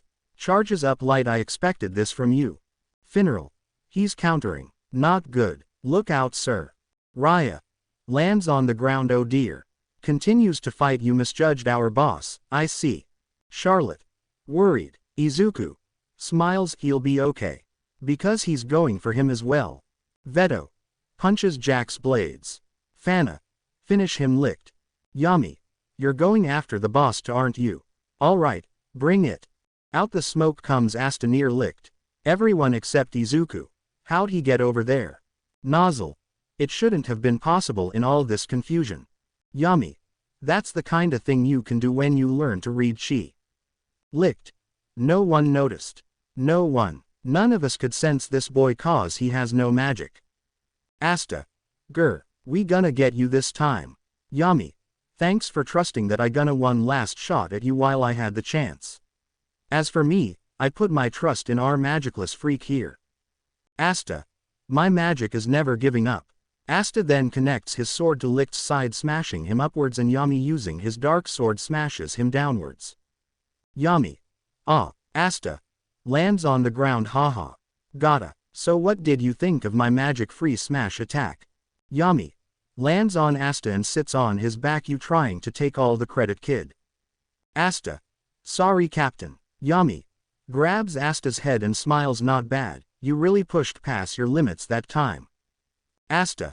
Thank you. Izuku. Well done, Asta. Blocks an attack and counters. Charlotte. Blushes for a bit and sends an attack at Raya. Raya. Dodges asterisk, where's Licht? Fana. Veto and Reika. Oh no. Jack and Izuku. Eyes forwards, beastie bastard. After that happened, the fight slowed down a lot, while the captains kept the rest of them busy. Yami. The others spoke. Finral. Captain Yami. Yami. I wonder if any more of their friends are gonna show up. Asta. Ah. Star eyes asterisk, that would be so cool. Finral. Now's your chance to finish him while the other captains keep the rest of them busy. Yami. Yeah. Cracks neck. Once they were done talking, a ton of magic power and a bunch of light comes out of Licht and he starts to float up. Asta. He's glowing. Gosh. What the? Veto. No, when that brat hit Licht with his anti-magic attack, it broke the spell of sealing that was cast on him. Raya.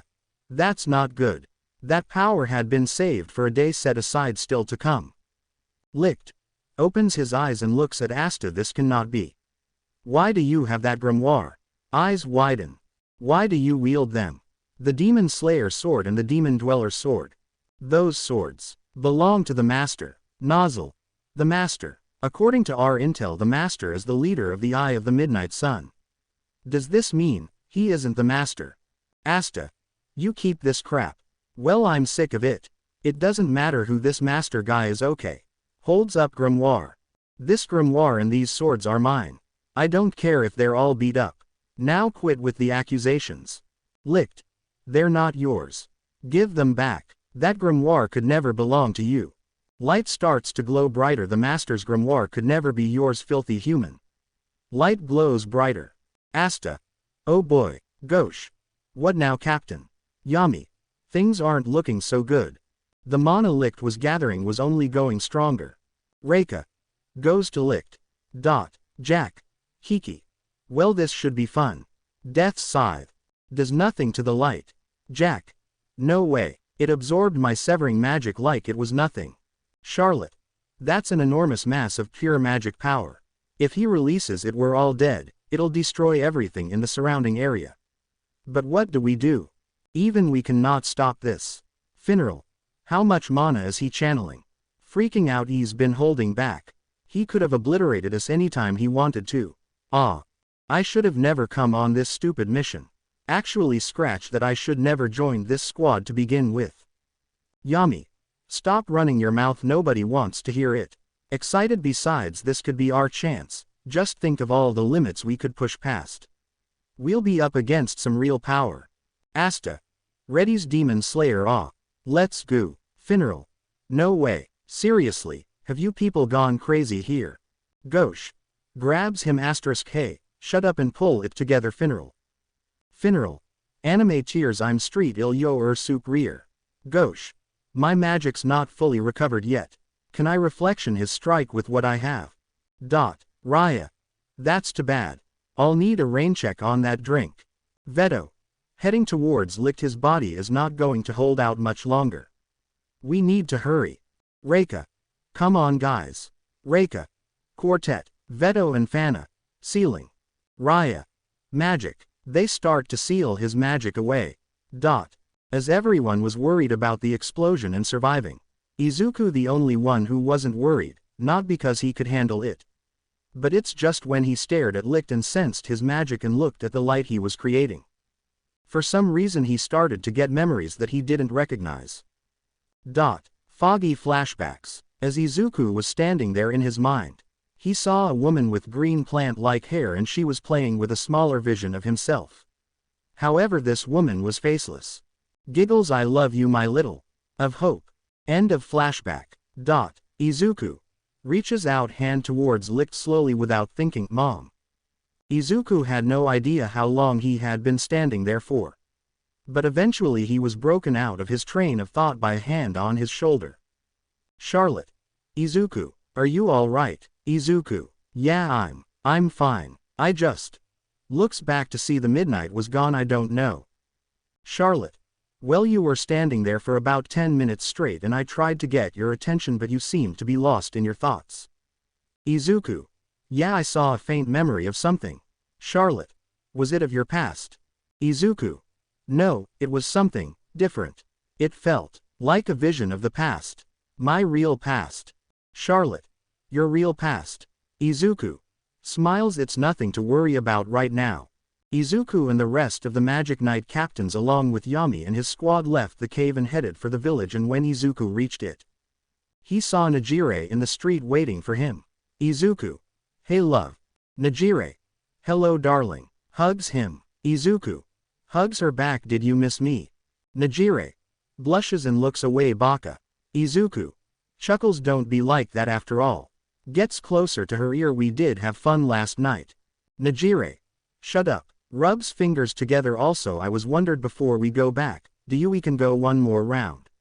Blushing. Izuku. Smirks. Yeah, I've got enough in the tank. Walks towards their apartment. When Izuku walks towards his apartment he brought for a day, he sees Asta asleep and Klaus and Mimosa taking care of him, which he smiles at. But after entering his room with Nejire and going for another round with her, he falls asleep as well. One day later. Currently right now Izuku is in Sister Teresa's room to see she was okay. Also, while he was with Sister Teresa he heard that Asta had woken up. Izuku. I'm glad to see you're okay, Sister Teresa. Teresa. Thank you, Izuku. Gauche. Enters the room as well with Marie. Thought I might as well pay you a visit since you're conscious, you useless old crone. Teresa. That's the not proper way to speak to someone on her sick bed. Looks away and closes eyes. Why don't you try that again, you delinquent? Gauche. Walks up to her. Why don't I just finish you off, you half-dead old hag?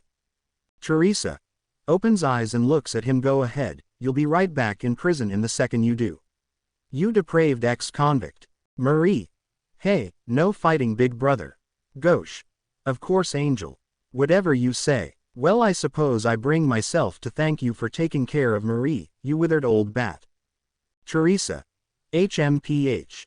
So you've matured just enough to show gratitude when it warranted then. Gauche. Walks to the window also. I'm glad you didn't die. Teresa. Shocked. Gauche. Quiet. Teresa. Smiles. Is that right? Marie. Giggles. Gauche. Well, my beautiful little angel, are you going to praise your big brother for not fighting? Turns around. Asta. Opens the door. Excuse me. Marie. Smiles. It's Asta. Yay. Asta and Marie start to play, and while this was happening, Izuku ended up leaving the room, and once he outside, he stared off at the clouds. Izuku. Remembering that flashback he saw back in the cave. Who was that woman? And why did her presence feel so comforting? Without Izuku knowing, Nejire ended up hugging him from behind. Izuku. Doesn't break focus. Nejire. Happy voice. What are you thinking about? Izuku. I saw a faint memory when I was in that cave fighting the midnight sun, and for some reason I see this plant woman. But when I see her I feel motherly love. Nejire. Interesting. Could that mean Inko and Toshinori are not your real parents? Izuku. Eyes widen. I didn't think about it like that. But at the same time I had a DNA test and it showed I was 100% related to Inko and Toshinori. But what if? Nejire. Goes in front of him and holds his cheeks. Don't think too hard about it. Kisses him for a second. Come, let's go home. Izuku. Yeah. Starts to fly away with Nejire. While Izuku was flying with her holding on to his hand. Even though Nejire told him to not worry about it, he still wondered. Izuku. Serious face. What if I'm not really human? After a few minutes of flying, Izuku reached the hideout. Once he reached the place, Ava and Linda were waiting for him outside. Ava. Oh Captain, you're here. Urza made strawberry cake and we wanted to tell you. Izuku. What? Runs inside. Don't eat it all without me. Nejire. Giggles and follows after him. Once Izuku made it to the dining hall, he saw a bunch of strawberry cakes and he of course ate a slice. Once he was done, nothing really happened for the rest of the day. The next day, Izuku. Resting at the pool. Sunbathing. All the guys were with Izuku sunbathing with sunglasses while the girls were in the water, but soon enough a portal opened up and out of it came a bird carrying a letter, which the bird drops and flies through another portal. Izuku. Catches the letter with closed eyes. Izuku then sits up and opens the letter. Leo. A letter from the royal capital. Anya. Goes to the edge of the pool and leans on it. What does it say, Captain? Izuku. Raises sunglasses. It says the captains are going to have a meeting tomorrow. Ava. Jumps out the water and stands in front of Izuku. Star eyes. Can I go, Captain? Pretty please. Izuku. Leans his head back but smiles anyway. Sure, why not? Ava. Yay. Jumps back into the water. Nejire, Linda, Mary, Yukio, Kana and Anya. Gets splashed and laughs. Continues to play. Izuku. Smiles and shakes his head. Puts down his sunglasses again. The next day in front of Knight's headquarters. Marks. Thank you for waiting. Welcome Captain Yami Sukahiro of the Black Bulls, Captain Izuku of the Dark Shadow Dragons. Asta and Ava. Ava. Hi Marks. Asta. Sorry, what's your name? Marks. Right, we've never talked before. I suppose I should have introduced myself. How rude. Yami. This here is Mushroom Head. Izuku. Suppressing laugh. Marks. Thank you Captain, I'm Mushroom Head. Realizes that was both impolite and uncalled for. Sir. My real name is Marks and it's my honor to serve at the Wizard's King's side. Asta. The Wizard King. Wow Mushroom Head, that's amazing. Marks. Well, it certainly isn't dull and your captain was only joking. My name is Marks, not Mushroom Head. Yami. It's been real fun chatting with you Mushroom Head. Now where's the meeting? Marks. My name is Marks, sir. The preparations are going to take a little bit longer. Please wait with the other captains. Now Asta and Ava, will you please come with me? Izuku and Yami. Goes to the other captains. As Marks, Ava and Asta were walking down to the dungeon. He was talking about the Midnight Sun members, and when Asta went into the room he broke the spell on their mind that were protecting their members. With the other captains. Guldre Poizot. Laughing, I heard all about your little rumble in Neen Village. 5 Magic Knight captains and you let terrorist ringleader get away. How embarrassing. Jack. Kekaki. They were tougher than those nobodies from the Diamond and Spade Kingdoms. You and your squad went up against. We were in a real battle. Guldre. Laugh, that's awfully big talk from a man whose squad has less stars than mine. Jack. Kekaki. Only because we don't stoop to doing sneaky stuff on the sly. Jack and Guldre. Laughs together. Yami.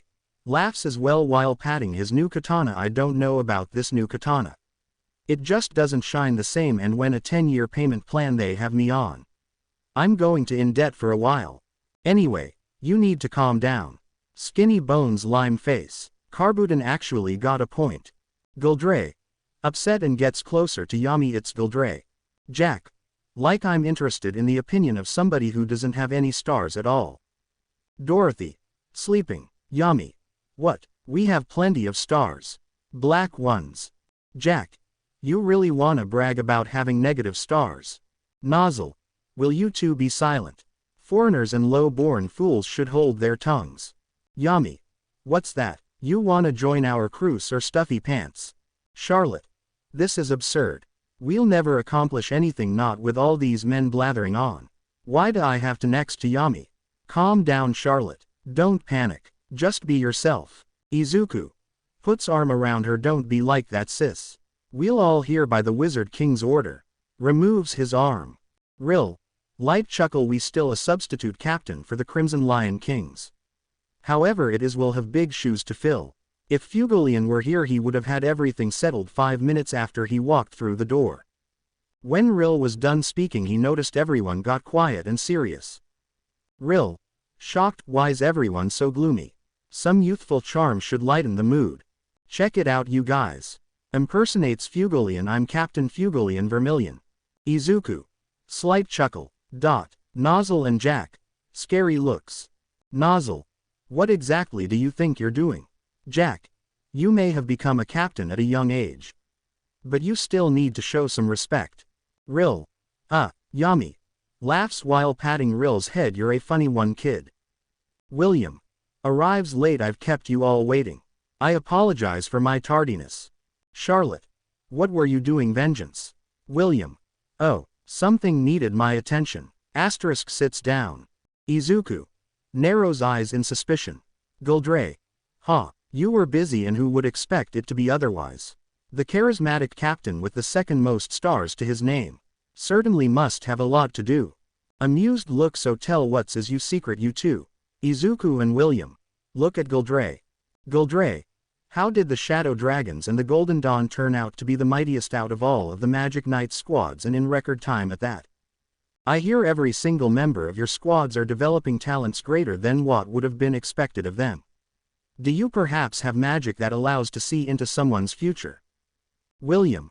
Regrettably, I can calm no such power. The members of the Golden are simply diligent workers, as a matter of fact. I've wanted to ask you, the mighty tycoon, the secret to amassing a fortune.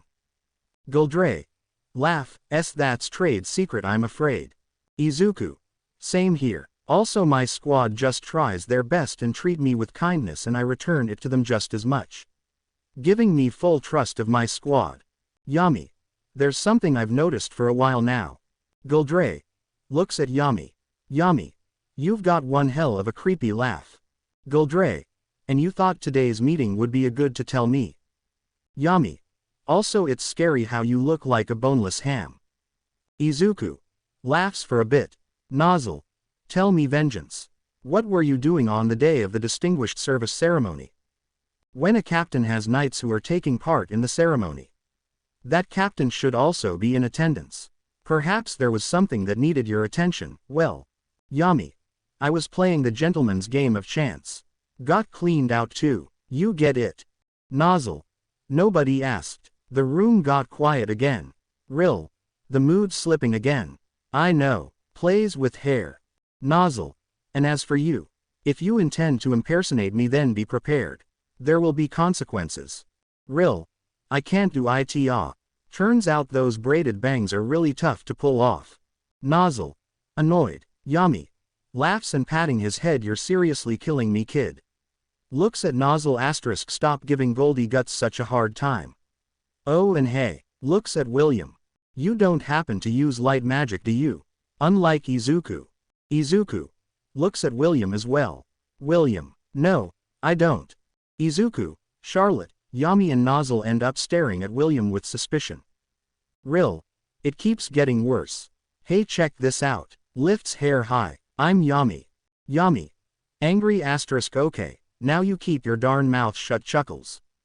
What? Yami. Dark look, I bet you were babied a lot growing up, but I'm not gonna do that, got it? Time to start acting like a squad captain. I don't get it. He was laughing just a second ago. Yami. Looks at Dorothy asterisk and would you quit sleeping all the damn time? Dorothy. Talking with her snores. Yami. Okay. What is this? Oh okay, you're talking with your snores. Well, I have no idea what you're saying. Gets up. Where the hell is Julius? He's the one WHO called this meeting in the first place. Don't tell me he forgot about dragging us all down here today and went running off somewhere. All the captains he could have. Marks. Appears on a magic transmission. Thank you for waiting patiently, everyone. The preparations are complete, however the captain's meeting will be taking place elsewhere. Yami. Red eyes and angry, get you ass over here. Mushroom head. Marks. He is really mad. In the dungeon with the Midnight Sun members. All the squads were standing there while Ava and Asta stood there. Yami. So this is where they stashed you doing okay? Asta. Nervous, yes sir. I'm doing fine, thank you so much for asking. Yami. Does he need to take a dump or something? Izuku. Glad to see you're okay, Ava. Ava. Bubbly voice, hi. Izuku. Happy sigh. William. Excuse me sir. What is this about? Charlotte. Those two. They're from the Midnight Sun. Have you learned something from them? Julius. Oh yes, all kinds of things. Thanks to Marks and Asta they've become very talkative. But the juiciest tidbit is probably this. It seems one of you has been worked with the Eye of the Midnight Sun. Those words put every captain on high alert. Izuku. Narrowing eyes, so there is a traitor among us. Julius. Turns around, all right, will you tell us? Who among those gathered here is the traitorous captain that collaborated with the Eye of the Midnight Sun? Hearing that, everyone got nervous. Not ready for the answer that would come. Go on, tell us their name. Question mark, question mark, question mark. Catherine. The traitor, is the Purple Orca's captain. Guldre Poisot. Everyone. Shocked. Guldre. Ridiculous. What are you trying to say? As Guldre was speaking, everyone backed up from him. These two are terrorists guilty of attacking the royal capital itself. You would have to be crazy to believe a word out of their mouths. I've never given anyone cause to doubt my loyalty to this kingdom. Charlotte. Well, that isn't exactly true. Guldre. Nervous. Charlotte. I have heard a few distasteful rumors regarding you. Nozzle. Is that all, Charlotte? I've heard a great deal more than a few. No way, are you guys serious? Yami. Sure are. There are rumors all over the damn place. It's crazy. Izuku. TCH. Pitiful. Charlotte. And now it seems they weren't baseless after all. Jack. I always knew you were up to something sneaky. But I never imagined you would stoop to this level. Guldre. This isn't funny. Izuku. No one is laughing, huh? Guldre. Taken aback by Izuku yelling, there's obviously been a mistake. Yes, those two are trying to set me up and you're all falling for it. Izuku. Disgusted look, interesting argument. Although there's one flaw. No one can lie under memory magic. Guldre. Gets even more nervous. Yami. There you have it, Hami. Guldre. Who are you, call Hami? Yami. Hey, now calm down. Why don't you get Mushroom Head to use his fancy magic spell on you? He can sneak a little peek inside head of yours. If you've been a good ham, you have nothing to worry about. Guldre. I have to get out. Izuku. Takes a step towards Guldre. Ava. Angry captain. Ready to use magic. Izuku. Wait for it. Marks. Apart from the stupid nickname. I agree completely, if you're truly innocent. You should jump at the chance to prove it. Guldre. Well, I don't know. Sweating. Yami. Hey, now what's the matter there, Hami? You get shy all of a sudden. Charlotte. Most disgraceful, Guldre. Nozzle. Such a betrayal is unforgivable. It should be a capital offense. Izuku. You really betrayed the kingdom then. What a failure you are. Asta. So you really are a traitor then. You jerk. You betrayed your fellow captain. Guldre. No, this is some kind of trap. I'll find a way to clear my name, but for now I'll to retreat. Izuku. Whispers to Ava, wait for him at the entrance and capture him. Don't kill him. Ava. Hi. Leaves. Guldre. Opens grimoire transparency creation magic. Activating the invisible mage. Turns invisible. Asta. He gone. Yami. Grabs his sword. Is making a run for it. Things are getting serious now. Charlotte. Not good. He's invisible, and as long as he is, all magic will pass right through him. Yami. So basically we're screwed. None of our attack spells will work on the bastard. William and Nozzle. Gets ready. Asta. What, so he's invincible now? Izuku. Not exactly. Guldre. Transparency creation magic.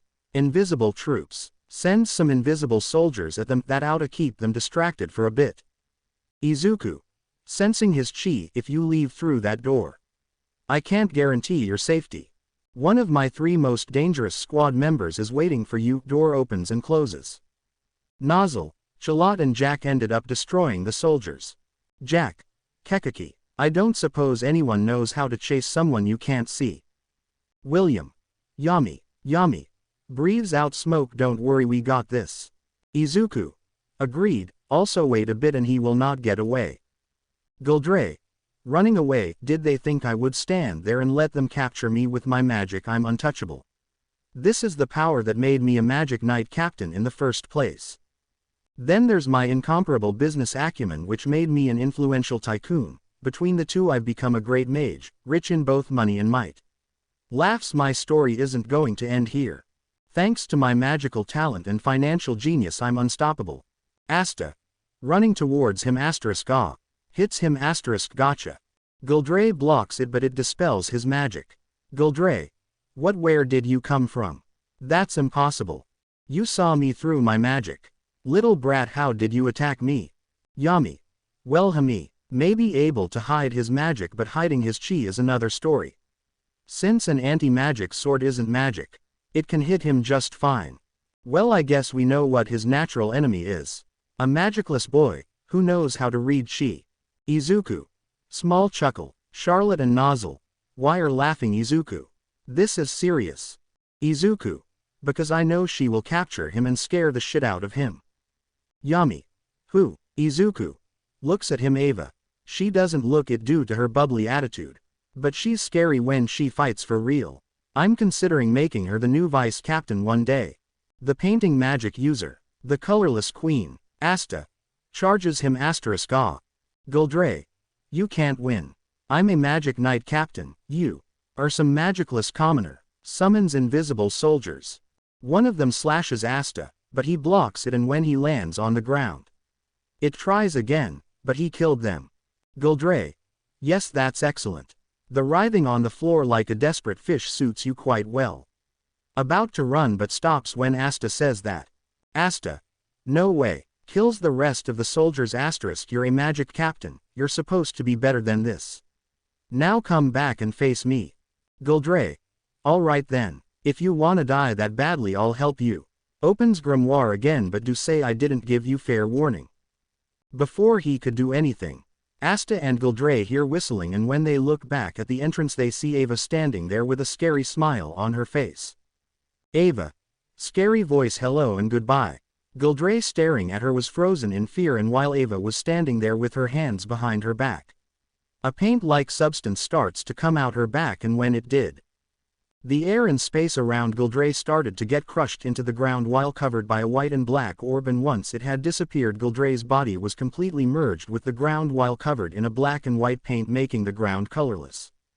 Ava. Paint magic. Colorless restriction. Guldre. Tries to move his body but can't. Ava.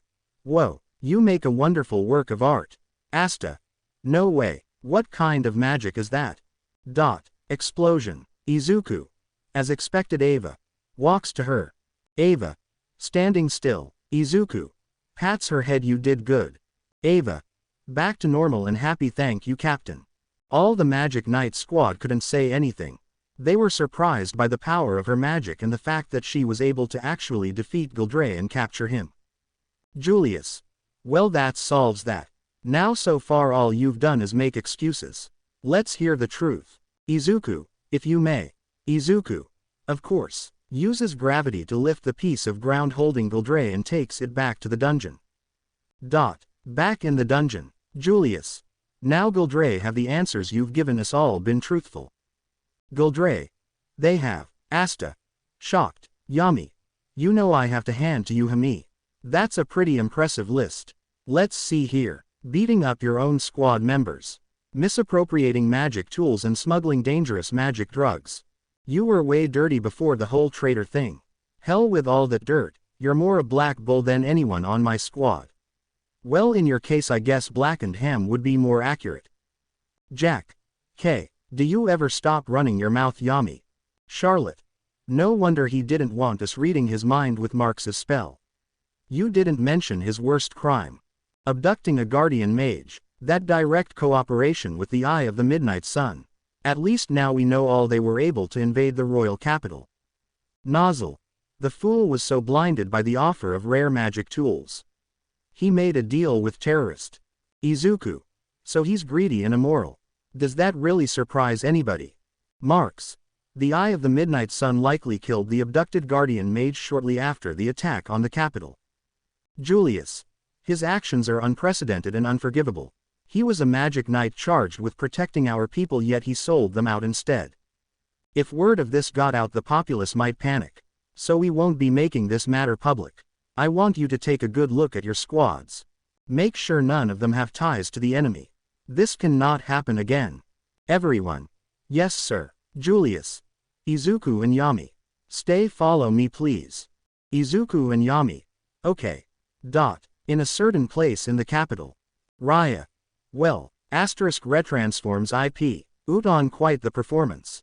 Nobody can see through my copy transformation magic. So which person in the room was actually me? That ought to keep them from being suspicious for a while at least. Whistles and opens a portal. Walks through it. In Julius's office. Julius. Staring through the window. I'm sorry for keeping you for. I won't detain you for long.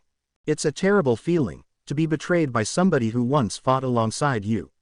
I sprinted at full speed to get where I am. As a result I may have made mistakes along the way. Izuku. Feeling bad. Yami. Did you keep us behind to tell us that? 'Cause if so, Julius, you picked the wrong guys. Asta. Star eyes and admiring. Ava. Poking Izuku with a smug face. Julius. There was one more piece of information the Midnight Sun members revealed during their questioning. Asta. Remember the hideout they took you to and the mysterious stone tablet that was hidden there? Asta. Remembers it, that thing? Julius. According to our captives. They call those gems embedded in that tablet magic stones. They believe that gathering them will allow them to be reborn into true forms with close ties to the mana, thereby granting them immense power. Apparently that was the reason they targeted Fugolian, because of the magic power he wore. Yami. They think they're going to be reborn. You sure they haven't been reading too many of those fantasy novels? Julius. We can't know for sure wherever or not it's true. But their belief is very real, and that's enough to convince me that we must keep them from getting the stones at all cost. Yami. And, Julius. 4 stone remain to be gathered, and from what our captives said, it seems they know the location of one of them. Izuku. Where's that at, sir? Julius. The underwater temple. One of the strong magic regions. When Izuku heard that, he tried not to smile. Izuku. It's been a while since I've been to a strong magic region. I really should go visit the Forest of Eden again someday. Asta. That makes sense. Oh yeah, of course. What are those again? Yami. Grabs his head. If you're not actually going to use this thing, I'll go ahead and crush it for you. Ava. Wait, you really don't know? Asta. No clue. Ava. Well, as the name suggests, they're areas of great magic power. Various magic phenomenon in these places make it hard to access. One of those regions is known as the Underwater Temple. You can think of them as a harder version of dungeons. Asta. Shocked, you mean it's even more dangerous? Ava. Yup. Izuku. So we have to get there before the eye of the midnight sun doesn't secure the magic stone before they do. Is that it? Julius. That's correct, and I believe the best people in this mission will be found in the Black Bulls and Shadow Dragons. Who are unique among the Magic Knights due to its members unfettered by family or social standing. We can't forget, there may still be traitors among the Magic Knights. So, will you two do it? Yami. You're the Wizard King, aren't you? If you want something done, just tell us to do it. Izuku. Serious, yes sir. Yami. And you're right. If you're worried about connections, I don't exactly have a whole lot holding me back. Remembers his past. Izuku. Oh right, unlike me, Yami grew his strength in the kingdom rather than me. Where I just set off into the strong magic regions. So when people knew me, they only knew me as a magic knight and a squad captain. Yami. And that was that. I've been stuck with you ever since. Salutes to Julius. I'll use all the power I've got to prove that you're not wrong about this. To show you that you haven't made any mistakes. Izuku and Julius. Amused look, smiling, Yami saluting. Julius. Thank you Yami, I'm counting on you. Also you to Izuku. You've been with me ever since that day and I know you will complete this mission no matter what it takes. Oh, and Asta. Izuku. Yes, sir. Asta. Yes sir. Julius. I'm starting to believe it may have been fate you're joining Yami's squad. You see, strong magic regions have powerful mana force fields. I doubt anyone will be able to get in without your anti-magic.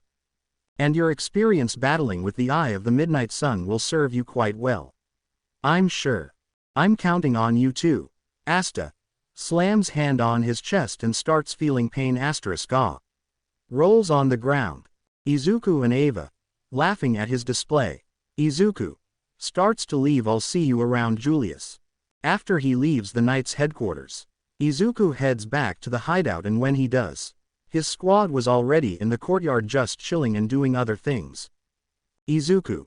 Guys, can I have your attention? Urza. What's up, Captain? Izuku. We're going on a mission to the underwater temple. So just get ready because the next day we're going. Also, by the way, Zirf. Yes, Izuku. Izuku. While we're there, hold down the fort here. Zirf. Got it. Walks back into the garden. Nejire.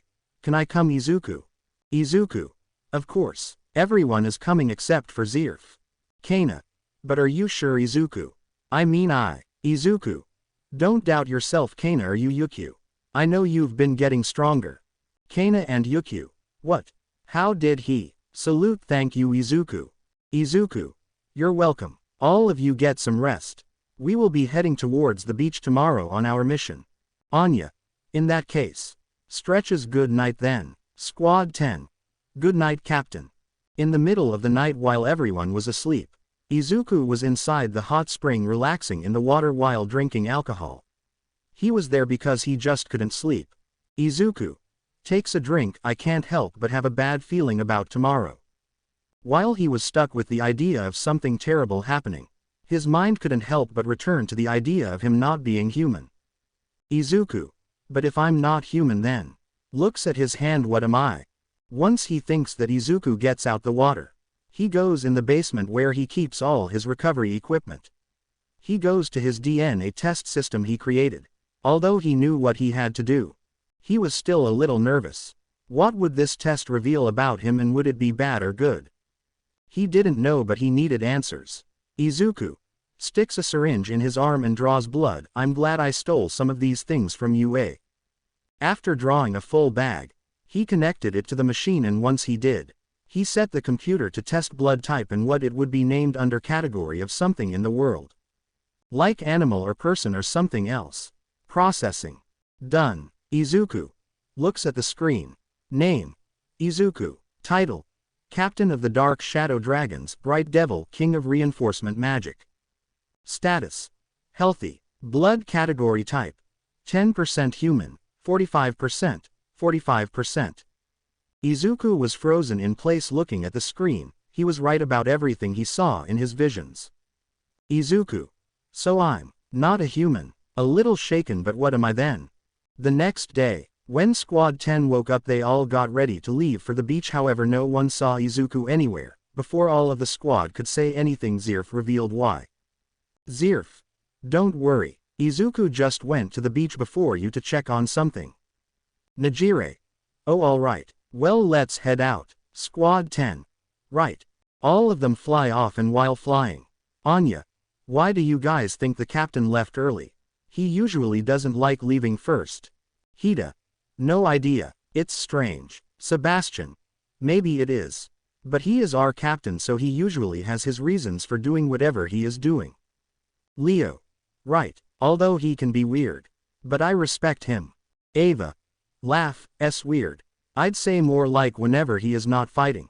He will never take you seriously. It's actually funny. Daniel. Chuckling, we all think the same thing. You are ridiculous, captain, but we love you no matter what you decide to be. After about an hour of flying, they reach the beach, and when they get there, Squad 10 sees the Black Bulls having fun, and when thinking about it for a bit, they start to have with them. Izuku POV. For Izuku, he was asking around at Rockaway Beach looking for information, and when he ran into Yami. Izuku. Oh, Yami. Yami. Hello, Izuku. They walk together and start to ask questions to figure out something. Yami. What's with you, Izuku? You seem tenser than usual. Izuku. Shadow over eyes. I don't wanna talk about it. I just figured out my life the whole time could have been a lie this whole time. Clenches fist hard but hides it. Yami. Well, if you ever wanna talk about it, I'll hear you out. After all, we're friends, right? Izuku. Slight smile. Yeah, we are, Yami. But I just need to think about it by myself. Yami. Well, I hope you find out what you want to know. Izuku. Thanks. 5 minutes later, Izuku and Yami ended up getting the information they needed, and when they went to the beach, they both saw their squads goofing off. Izuku and Yami. Tick mark. Asta. Hey gang, we came here to look for the magic stone, didn't we? SOOO. Asterisk puts on swimming gear. Asterisk what are you messing around for? Daniel. Oh right, let's go. Izuku and Yami. Kicks them both like you're not goofing around. Daniel. Sweating. Oh hey captain. Asta. Hi Captain Yami. Izuku and Yami. Annoyed look. Skip. Izuku and Yami ended up burying their squad members in the sand. Yami. Okay, you incompetent knuckleheads, listen up. While you were goofing off, me and Izuku were busy scoring some intel. Izuku. Apparently the underwater temple is beneath the surface of the ocean around here. Unfortunately, the mana-driven currents are too strong. So even a skilled mage can't normally get near it. The only time the mana is weak enough to even possibly access it is during a full moon. Black Bulls. WHATTT. Captain Yami is actually doing his job, and he's super serious about it. Shadow Dragons. What? Captain Izuku is actually taking a mission serious the whole time. Izuku. Tick marks. Yami. Puts his shoe in Asta's face. Someday I'm really gonna kill ya. Izuku. Back to normal if you didn't guess already. The underwater temple is on the ocean floor. So I asked. Ava. Sorry Captain. My paint magic won't cut it. Leo. Mine won't do as well. Izuku. That's fine you guys. So what do you think, Yami? Yami.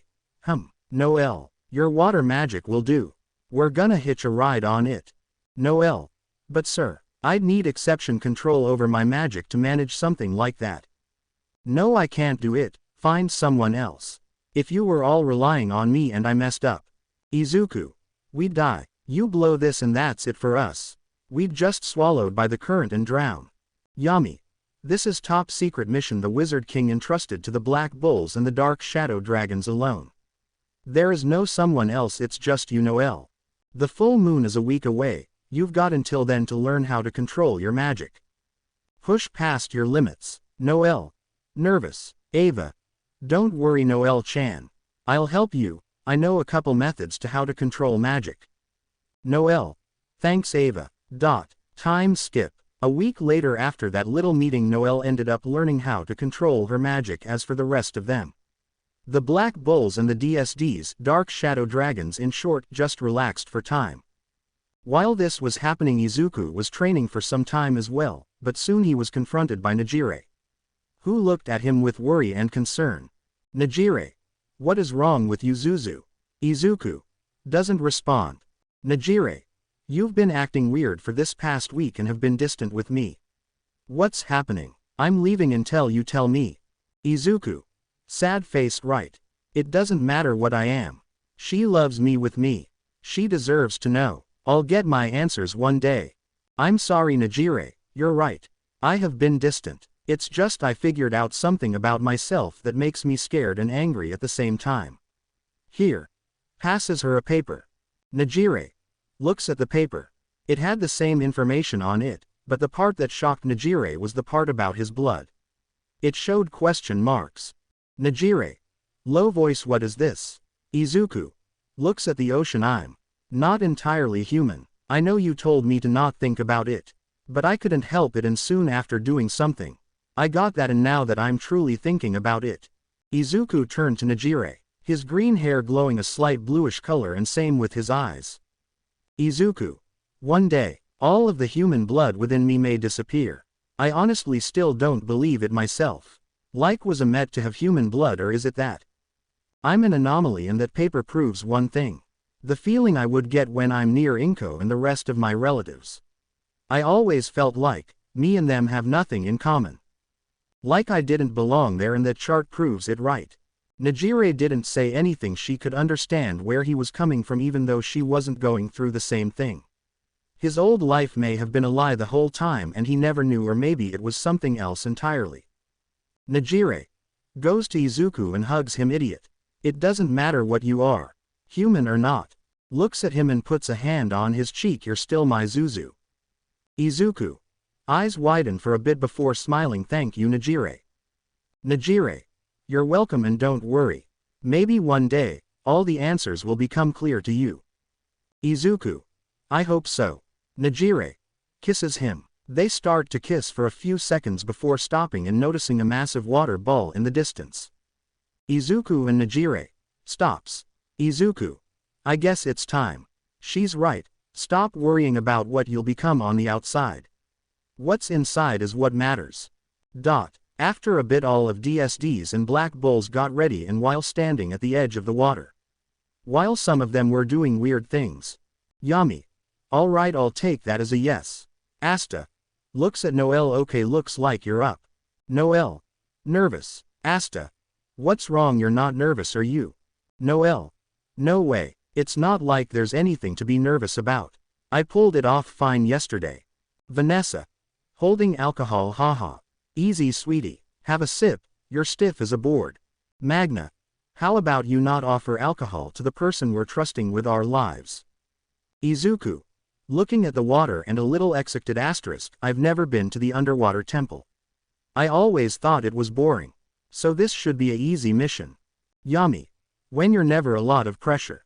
Things can go wrong even if they gone right 100 times before.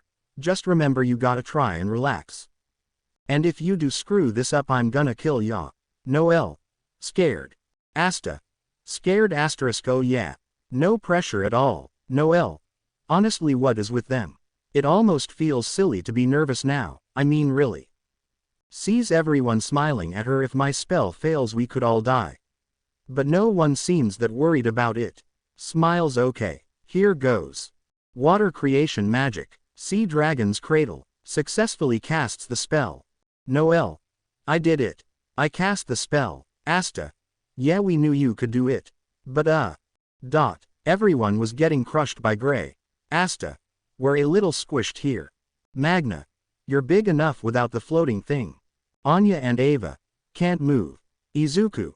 Deadpan look while being crushed. Is this really how I die? Luck and Mary. I should kill Gray, this person. Finral. Come on. Transform into someone smaller. Gray. Turns into Charmy. Ha. Well, peons, is this better? Asta. Now can we shrink the attitude? Yami. Puts a hand on Noelle's head. Not a bad job at all, Noelle. Now you just need to get all of us to the underwater temple. Noelle. Right, I've got it covered. Everybody hang on tight. Happy he complimented me. Once they enter the water, they start to go through the ocean, observing the ocean floor until eventually they reach a spot where there were extremely strong whirlpools. Yami. I'd say we've reached the strong magic region. The ball starts to shake violently, and while that was happening everybody got nervous except for Izuku and Noel. Noel was focusing while Izuku ended up closing his eyes. Once he did that, he wasn't able to notice it, but it seemed like the whirlpools calmed down a bit. This shocked him. Izuku. Is nature trying to protect me? After a bit they reached the end of the strong magic region, and once they did, the water was calm. However, it was weird because the fish were glowing. Everyone. Wow, it's beautiful. Asta. Sure got some funky animals down here. Finral. Yeah, that fish is glowing like crazy. Magna. Kinda looks like. Yeah, it's magic. That's pretty cool. Urza. I guess the mana affected the way the fish evolved down here. Hida. Interesting to see how mana can evolve the wildlife. Leo. Yeah, I never knew something like that could happen. Sebastian. Captain. Izuku. Sebastian. Look, Izuku. Sees a magic barrier. It's a barrier. A extremely powerful one. Your water magic won't be able to get through it. Noel. Yami. Points at Asta. Okay kid. You're up. Give that thing a nice big swing with your sword. Asta. Captain Yami. Yami. Yeah, Asta. The thing is, this was my first trip to the beach and it taught me something really important. I don't know how to swim. Funny you'd think I would have known by now. Yami. Grabs his back. Good thing you won't need to swim. Walking towards the edge of the water ball. Asta and Yami. Oh hey, hold on. Just let me do it at my own pace. Alright, you're probably gonna need to hold your breath for a bit. Yami. Dark look, I'm the captain here. So that means your pace is my pace and my pace is the pace. You got that? Asta. Scared. Izuku. Facepalms. Yami. Ready. Gets ready and throws Asta. Asta ends up breaking through the barrier and lands on the ground. Then the water ball lands on Asta as well, knocking him to the ground. Nero. Flies away. Izuku. Observes the landscape and disappointed. This place. I usually have to apply reinforcement magic in order to even move or do anything. I will never visit this place again after this. Yami. Charmy. Pulls out a cupcake. Whip us up some cotton. Charmy creates some cotton and flies towards the temple while Izuku uses gravity magic to bring his squad. Daniel. Wow, I didn't know this is how it felt to be under the influence of your gravity magic, Captain. Izuku. Right, I guess you've never really felt it before. Don't try to fight it and just let it carry you. Ava. Yeah, it's still a freaky feeling having your body turn weightless. Izuku. Chuckles and looks ahead. Eventually they reach the ground and land where they see people, and once the people see them, they surround them and ask questions, but Izuku got tired of it quickly. Izuku. This is a waste of time. Yami. Agreed. Walks forward an angry look. I wanna talk to whoever's the boss of this temple. K. RG. Yeah, no problem, that would be the high priest you're looking for. K. RG2. He's way at the top of those stairs, so I hope you don't mind a bit of a hike. K. RW. I can take you there if you want. K. Squad 10. Sweat drop. They really just started a trend. Once they get to the top of the stairs, all of them enter the building, and once they get in, a old man was standing there. Ava. Peeks her head from Urza's shoulder. Oh look. Someone's here. Leo. I guess he is the high priest. Anya. Hey. Saliva drops from behind her. When they look behind them, a fish monster was there. Although it didn't scare a single member of Squad 10. Which scared Asta and Noel, but then Magna, Goshen Luck ended up using magic on it. Magna, Goshen Luck. That oughta do it. What was that thing anyway? High Priest. Laughs asterisk. Oh, this is wonderful. I love it when we have exciting visitors. I'm the high priest of this underwater temple. Sebastian. Wait, this old man is the high priest. Grabs Izuku and goes to the corner. Izuku. You were expected him to look more dangerous, weren't you? Sebastian. Yes, I thought strong magic regions are usually filled to the brim with danger. I mean, I'm not saying that I'm not grateful, but this place just feels weird in every aspect. Izuku. Right, looks to the side and has a blunt look on his face. You have no idea how dangerous they can get. Almost to the point where the mana is so strong that you can't breathe without mana skin. The fish monster ended up splitting up and disappearing. Ava. What kind of magic is that? Mary. Dangerous giggling, this guy must be strong. High Priest. Laughs and stops. You came to my temple to seek the magic, didn't you? If you want it, you'll have to play a game with me first. DSD and Black Bulls. Surprised. Hida. What kind of game are we talking about? Nejire. A little nervous, this doesn't feel right. He is going to try to kill us when we lose. High Priest. Well, are you ready? The name of this little game is Find Out How Squishy the Boobs Are. Urza. Noelle and Anya end up punching him and start to stomp on him. Asta. Hey, you can't go around beating up the High Priest. Urza. Noelle and Anya. I don't care. High Priest. It was just a joke. Noelle. Urza and Anya. Prepares a waterball sort spatial orb. Well, now I'm about to show you exactly how not funny I think that kind of joke is. Squad 10. Arms crossed with heads shaking side to side. Magna. Alright, enough messing around. How did you know we were after the magic stone? High Priest. You'd be surprised how much well these old eyes still see. So what are you going to do? Your kingdom needs that stone, doesn't it? For Izuku's squad, the girls and boys created a circle and talked about their options while Izuku stood in the middle with his arms crossed. The girls were talking about getting out of here. The boys were talking about killing the old man and taking the magic stone. Izuku. Closed eye twitching and tick marks. After the High Priest mentioned things they would like, all of them agreed. Asta. Is that seriously what's more important to you? I'll play the game because of our mission, not some stupid party. Izuku. Kicks Asta. That's enough out of you, Asta. Yami. Alright then, old man, you wanna play so bad. Take on this master gambler. Izuku. Face turns JoJo style. I don't think that is a flex, Yami. Yami. Okay, so what game is it gonna be? Dice. Roulette. High Priest. Happy and excited asterisk woohoo. A brawl. A real temple battle royale.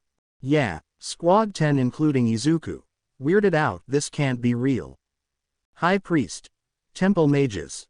Game magic. It's time for temple shuffle. After a bit, 21 different looking mages appear out of the wall. Mages. You summoned us, High Priest. Finally, mages from the outside. Giggles. Oh, this is gonna be fun. Giggles. I'm not sure. They don't seem as impressive as we thought. Kana. A bunch of talking fish. Joining this squad seems to be full of surprises. Leo. I sense a lot of magic from them. Izuku and Yami. None interested looks. High Priest. Alrighty, shall we get started? Nejire and Urza. What exactly are we starting? High Priest. Are you ready? Okay, let's go. A bunch of water then surrounds both the DSDs, Black Bulls, and the underwater mages, and after a bit, while they were traveling via a water funnel, they end up in an unknown place. High Priest. On comms. Testing. Can you all hear me?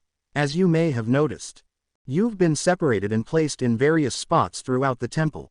The members of Squad 10 and the Black Bulls observed the place, keeping track and getting a layout of their surroundings, all the while not being together. Each one of them is alone. High Priest. You saw the 21 temple mages a short while ago. You will battle them in an all-out 21 vs 21 battle via magic and wits. Linda. Cold damn it all, that old geezer. Wait, did he say a 21 on 21? But there should be, counting asterisk 23 of us including Yami and Izuku. High Priest. The rules are very simple. Knock them out and you win. Make them surrender and you win. The team that wipes out all of their opponents, or the one with the most players left standing when the game concludes, will be the winner. You may play any way you like. Fight one-on-one. Hide to outlast the others, or band together to swarm the enemy. The choice is yours. Hida. What kind of game is this? Although, crack's neck, I could stand to blow off some steam. It's been a while since I had a proper fight except for my squad members. High Priest. Just make sure to look out for my nuisance spells. They can be a bit startling. Laughs. Urza. Dries off. I'm ready. Let's get this over with. Jumps to a rock. Mary. Oh yeah, this is gonna be fun. Asta. Alright, I got it. Now let's go. I'm ready. What's this? Asta. Turns around. How interesting. I'm not sensing so much as a scrap of magic coming from you. Tell me, can you even fight? Asta doesn't respond. Too bad. I was hoping for a good opponent. But it looks like I got a dud. Asta pulls out Demon Slayer's sword. You think I'm a dud, huh? Just try me and find out. In an unknown room, we see the High Priest with Yami and Izuku. High Priest laughs. Perfect. Now I can sit back and watch how the game unfolds. Got a nice little spread out and everything. Yami, listen up you wacko. There's no way I'm gonna sit on the sidelines. Let me play or I won't be a happy camper. Izuku, I agree with Yami. High Priest, small chuckle. I'm afraid that won't work. You both too strong. I've been looking forward to this and so have all the good people who are watching from outside. Can't have the fun end too quickly. Now can we? Yami ends up sitting down with the High Priest and decides to enjoy the show while Izuku was still a bit disappointed. So he just decided to sit down and meditate to train inside his head.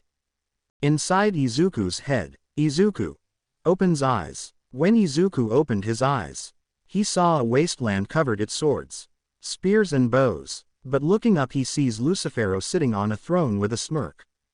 Izuku walks to him. You've really got the place looking better, partner.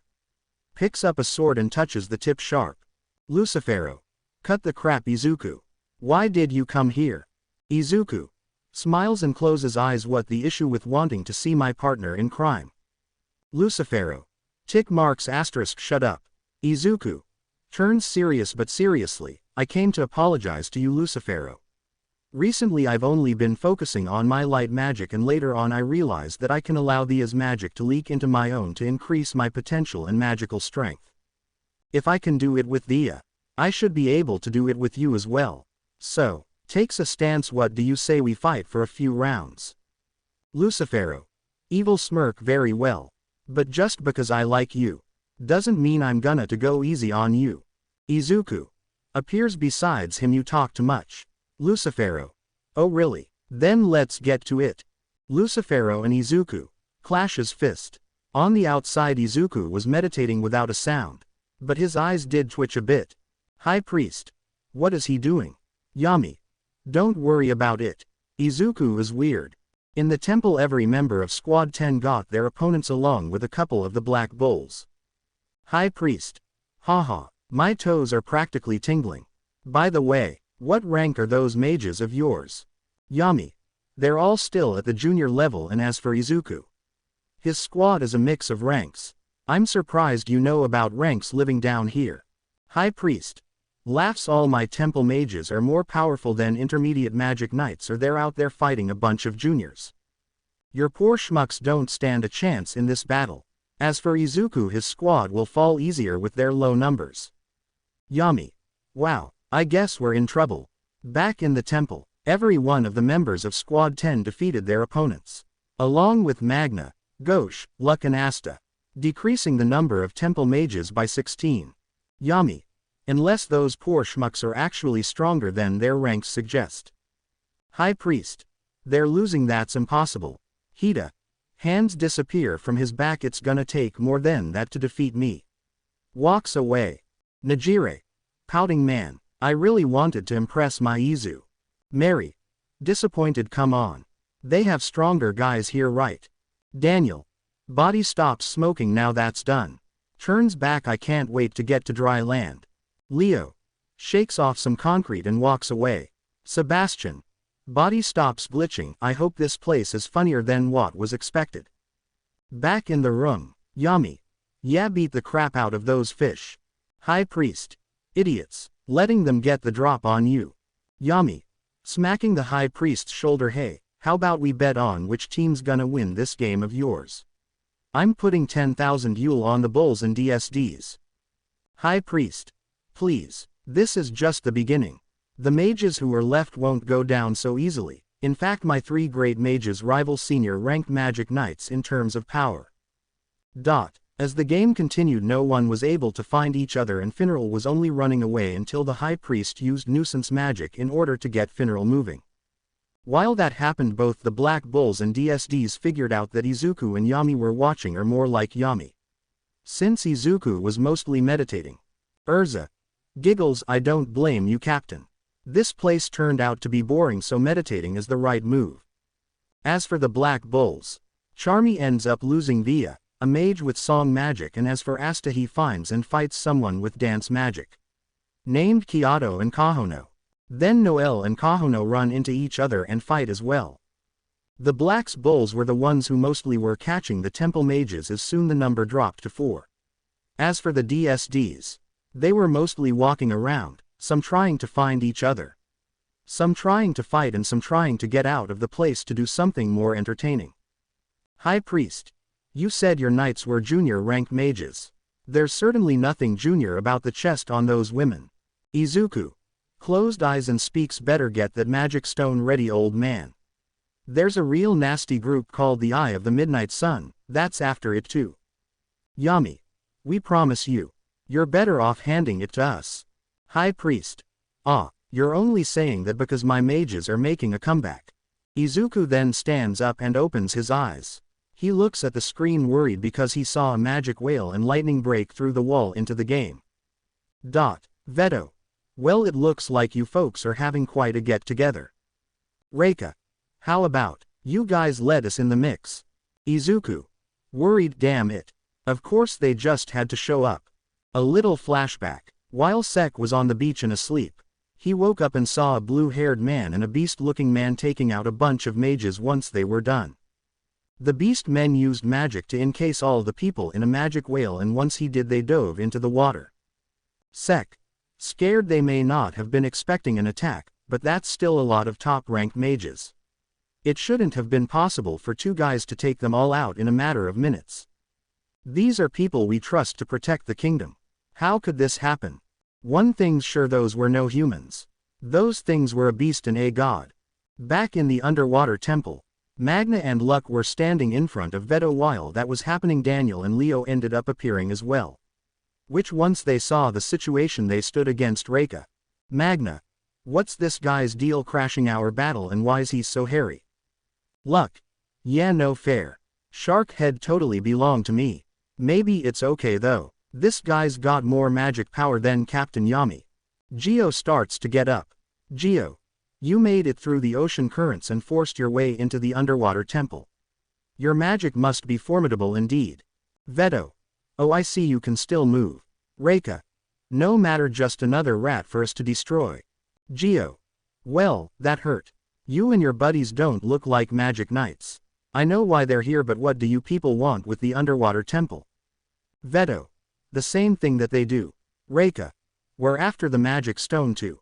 Geo, are you? Well, that's too bad. We can't simply hand it over, you know. Veto, I'm sure I wouldn't want it to be that effortless anyway. We'd much rather plunge you all into despair. Destroy this place and take the stone ourselves. Geo, you what? Reika, the rest of you go. Spread out through the temple. Midnight Sun members, sir, jumps away in different directions. Geo, it rude to drop in uninvited like this. I'm afraid I'll have to ask you two to leave, please. Reika, silence, peon. Geo, angry, you really do need to work on your manners. Veto, it will take far more powerful magic than you possess to make us leave without that stone. Geo, oh dear, you both clearly don't know who you are dealing with. Of all the underwater temple's mages, I'm the strongest by far. Veto and Reika, bodies get covered in an aura of orange-blue magic. Veto, enough chit-chat. We can let our magic do the talking.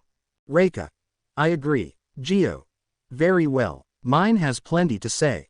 Water creation magic. Now Poseidon's hammer. After the dust clears, neither of them had a scratch on them. Veto, I got this, Reika.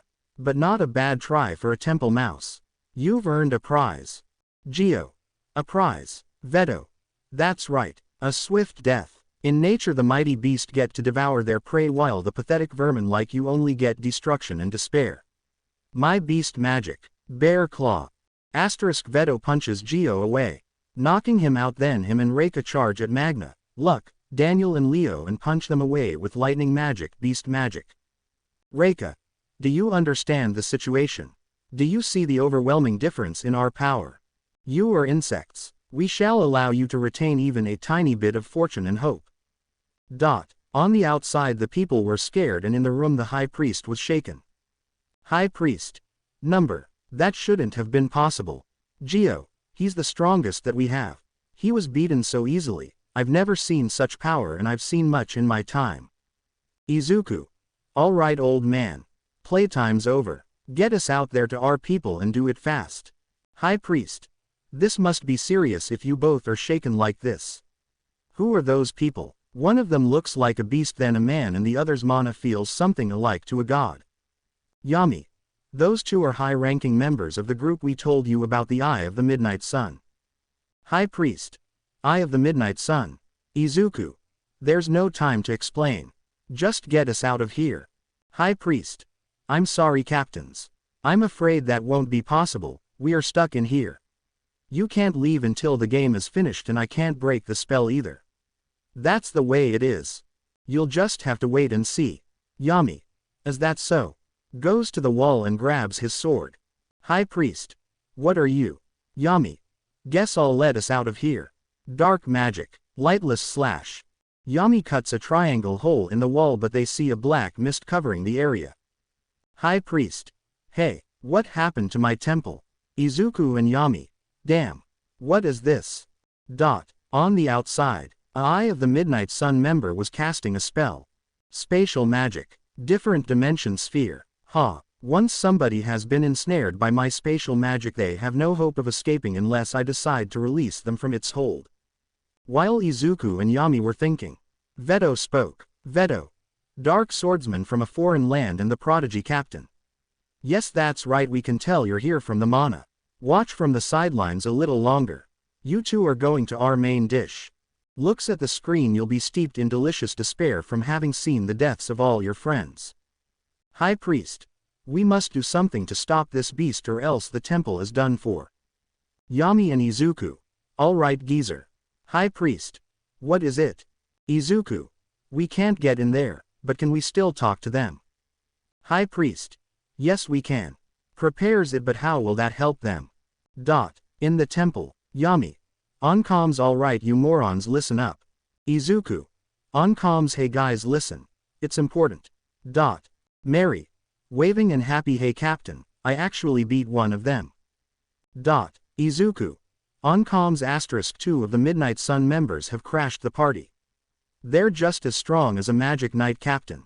Veto and Reika. Ava. A little nervous but slaps her face number. I can do this. Yami. On comms plus they've both brought 4 minions with them. Some things have come up so me and Izuku can't get to them. It's time to get serious. Izuku. Push past your limits. Urza. Butterflies in her stomach, I got this. High priest. When I proposed this game of mine, I had no idea it could be so exhilarating and here we are with the fate of the underwater temple hanging in the balance. On comms time for a rule change. Knights and mages. In order to win the game you must defeat Team Eye of the Midnight Sun. All those who contribute to this victory will have their wishes granted. Asta. We have to defeat those monsters. Shaking. Slaps his cheeks yeah he's scary, so what? That's exactly what make a battle worth fighting. I can do this. I can take them both down. Back with Veto and Reika. Veto and Reika. Too easy. Veto. Now who's going to be our next prey? Magna. Luck. Daniel and Leo. Where you going? Leo. Getting up slowly you think you can just go on to the next fight just like that. Daniel. Gets up get back here. We're not finished with you yet. Magna.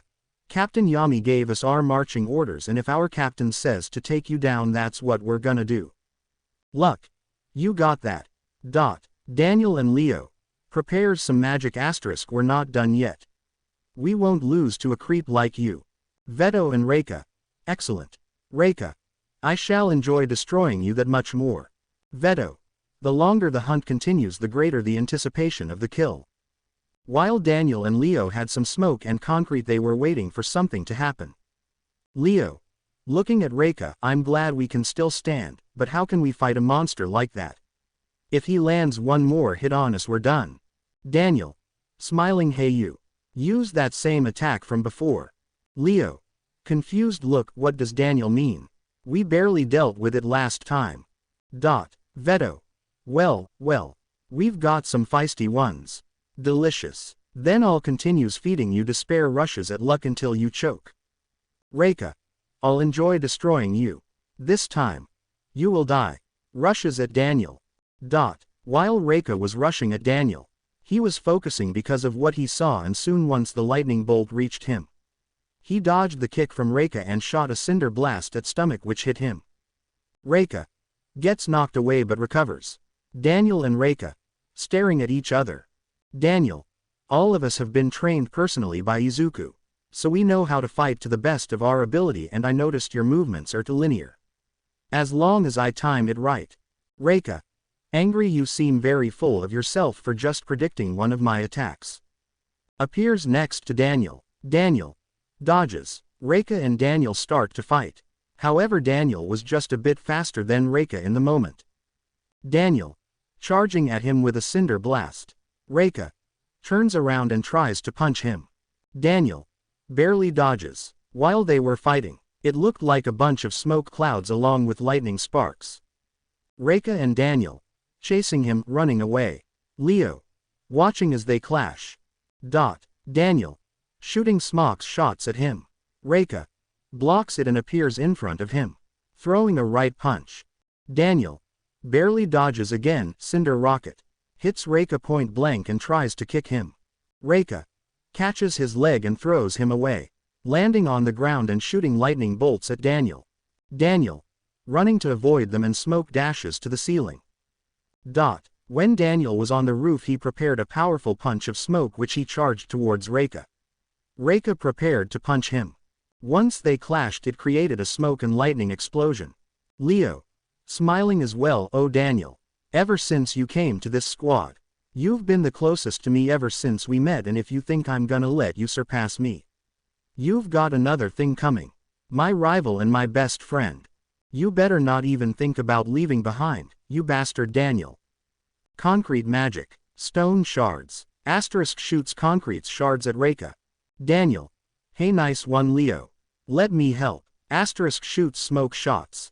Reika dodges them both. Leo. I'm gonna be real with myself, you are my best friend. We will get through this together, and once we do, we'll repay the captain for his kindness. He saved us from the world, so the least I can do is fight with everything I have. Reika gets even more pissed and speeds up. This makes it so he actually hits Daniel, but he gets caught by Leo. Daniel. That was a good catch, you white-haired bitch. Leo. Tick mark. Oh, shut up. In another spot in the temple, Ava, Mary, Linda and Sebastian were running towards the mana. Ava.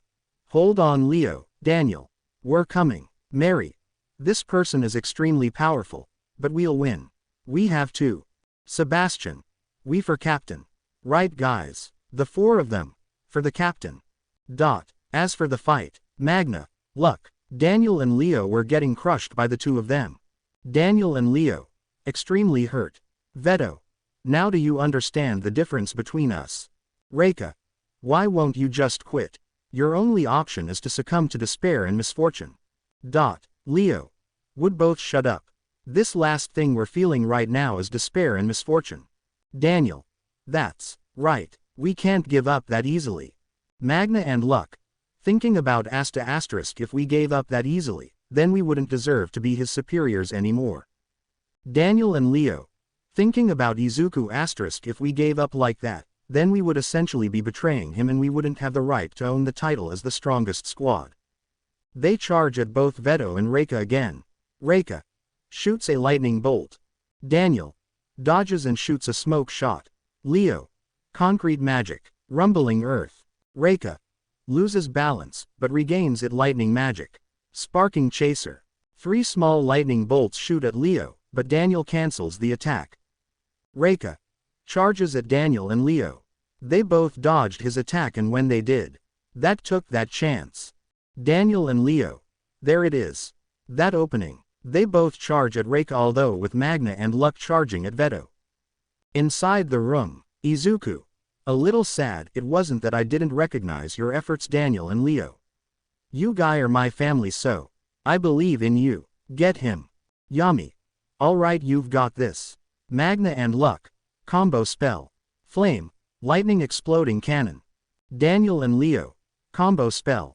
Molten burst attack. When those combo spells went off, it blinded Ava, Mary, Linda, Sebastian, Asta and Kyoto. But once the light went out, Veto was hurt even a little bit. However, for Reika, he did have some slight burns. Reika and Veto, you pathetic weaklings. We gave you a chance that was all you could do. Prepares magic accept your despair and misfortune. Asta blocks Veto and Mary blocks Reika's hand. Veto. Ah, the puny knight with the anti-magic sword. We met again, brat. Kyoto. It's both of them. The eye of the midnight sun. Veto. This is a stroke of luck. Since you're here, I can repay you for all the pain you caused. Licked. You'll end up just like these insects at my feet. Mary. Blocking his hand. Reika. Surprised, this girl, she's fast. I can tell she has blood magic. I have to be careful around her. Get out of my way and die like this insects at my feet. Asta and Mary. They're not insects. They're my. Slashes his chest * superiors family. Both Asta and Mary's attacks left noticeable scratch on their chest. Asta. Listen, their job was to take you both down and now that job has passed to us. Ava and Sebastian. Carrying Daniel and Leo. Sad you both did good. Leave it to us, Daniel, Leo. Reika and Veto. Looking at their scratches, so this scratch is the result of a blow from a blood magic user, anti-magic sword. It'd be fair if it had been anybody else. It would have sliced right through. Veto. And it accomplished more than those other mages' special combo move. Linda. Well, that's just the beginning. 'Cause you've hurt our family. So we will repay that pain by 100. Reika. Getting even more pissed. Shut up, you people are just trash to me. Don't worry, I will make sure to kill the rest of you. It doesn't matter how many of you come to fight. Asta. Now let's talk about those magic stones you people want so bad. That's right, we know what you're after. Reika and Veto. We don't have to tell you people anything. Veto. You're just garbage to me. A piece of trash unloved by Mana. Asta and Mary. We garbage, huh? Veto and Reika. Now come on. Take another swipe at me. You won't fare any better than your friends did. Kyoto. This Beastman and Lightning Man took out Dad.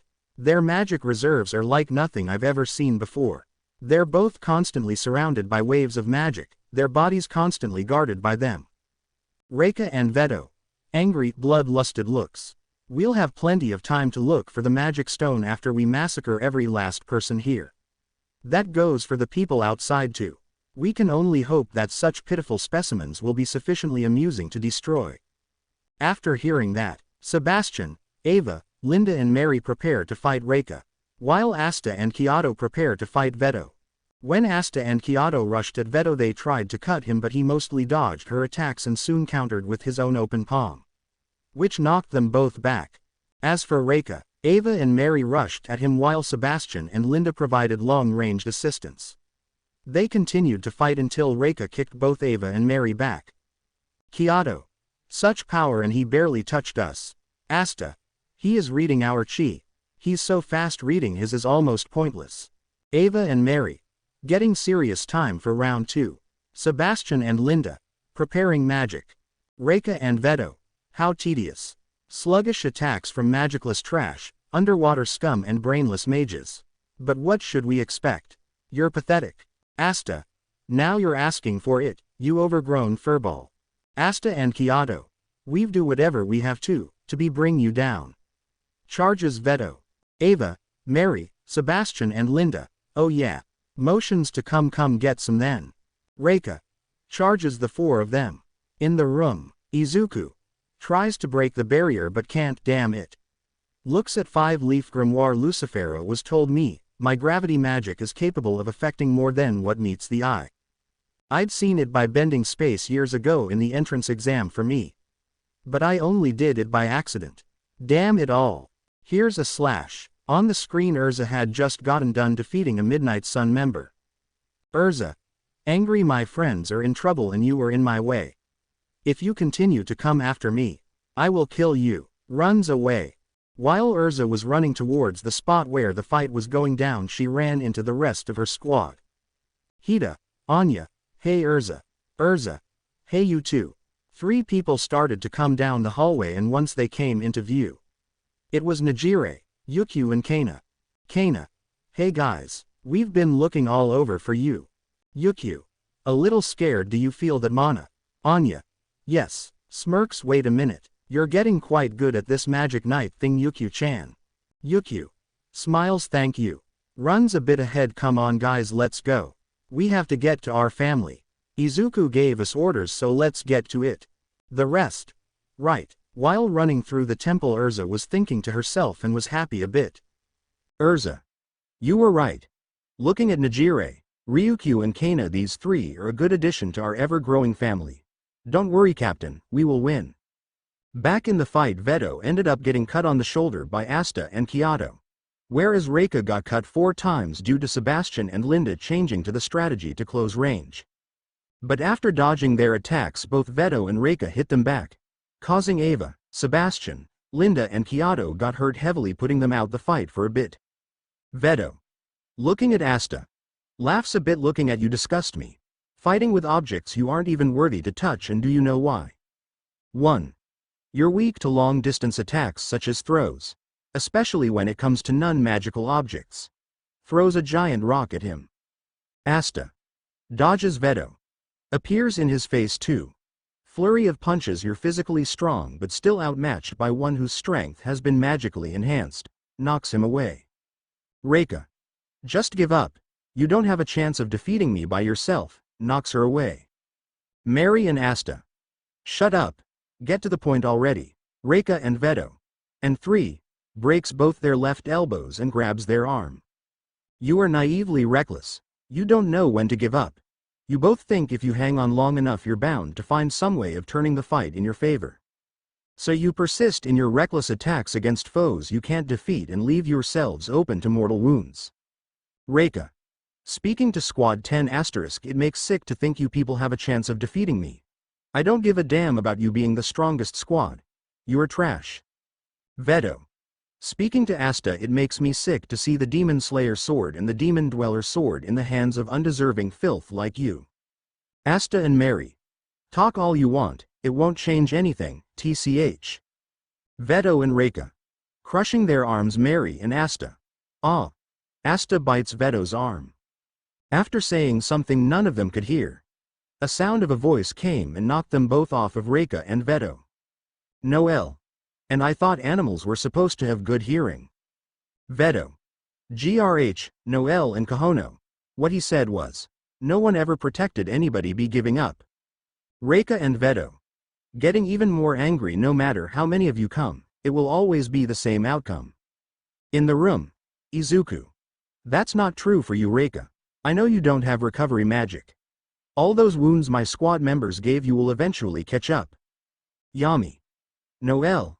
High Priest. Kahono. Veto. So you two are next? At least try to entertain me?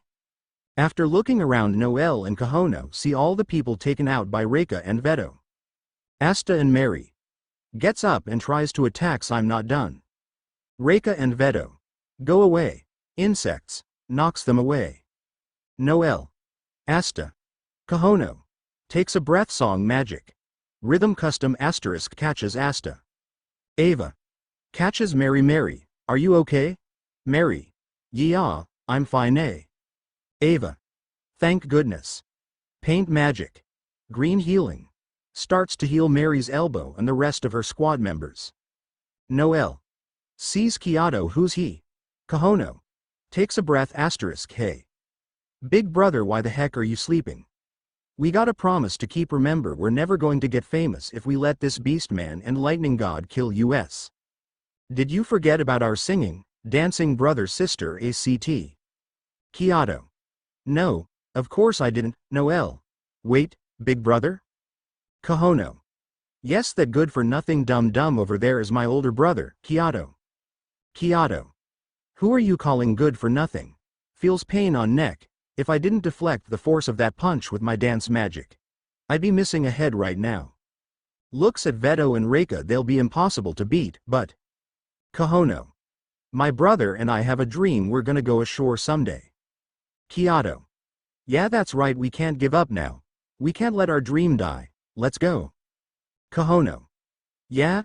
Kohono starts to sing, and when she does it empowers Kyoto's magic, allowing them to use a combo spell. Reika and Veto. Shocked. While they were distracted, Sebastian, Ava, Linda and Mary rushed at Reika and started to fight him while Kyoto was fighting Veto by himself with the buff of Kohono's singing. Veto. Blocking a sparrow's song and a waltzing mouse. I wouldn't expect them to be so powerful. They have some unique spells for living in such a remote location. Although after fighting for a bit, even with Kyoto's magic being buffed, it was doing nothing to Veto. Veto.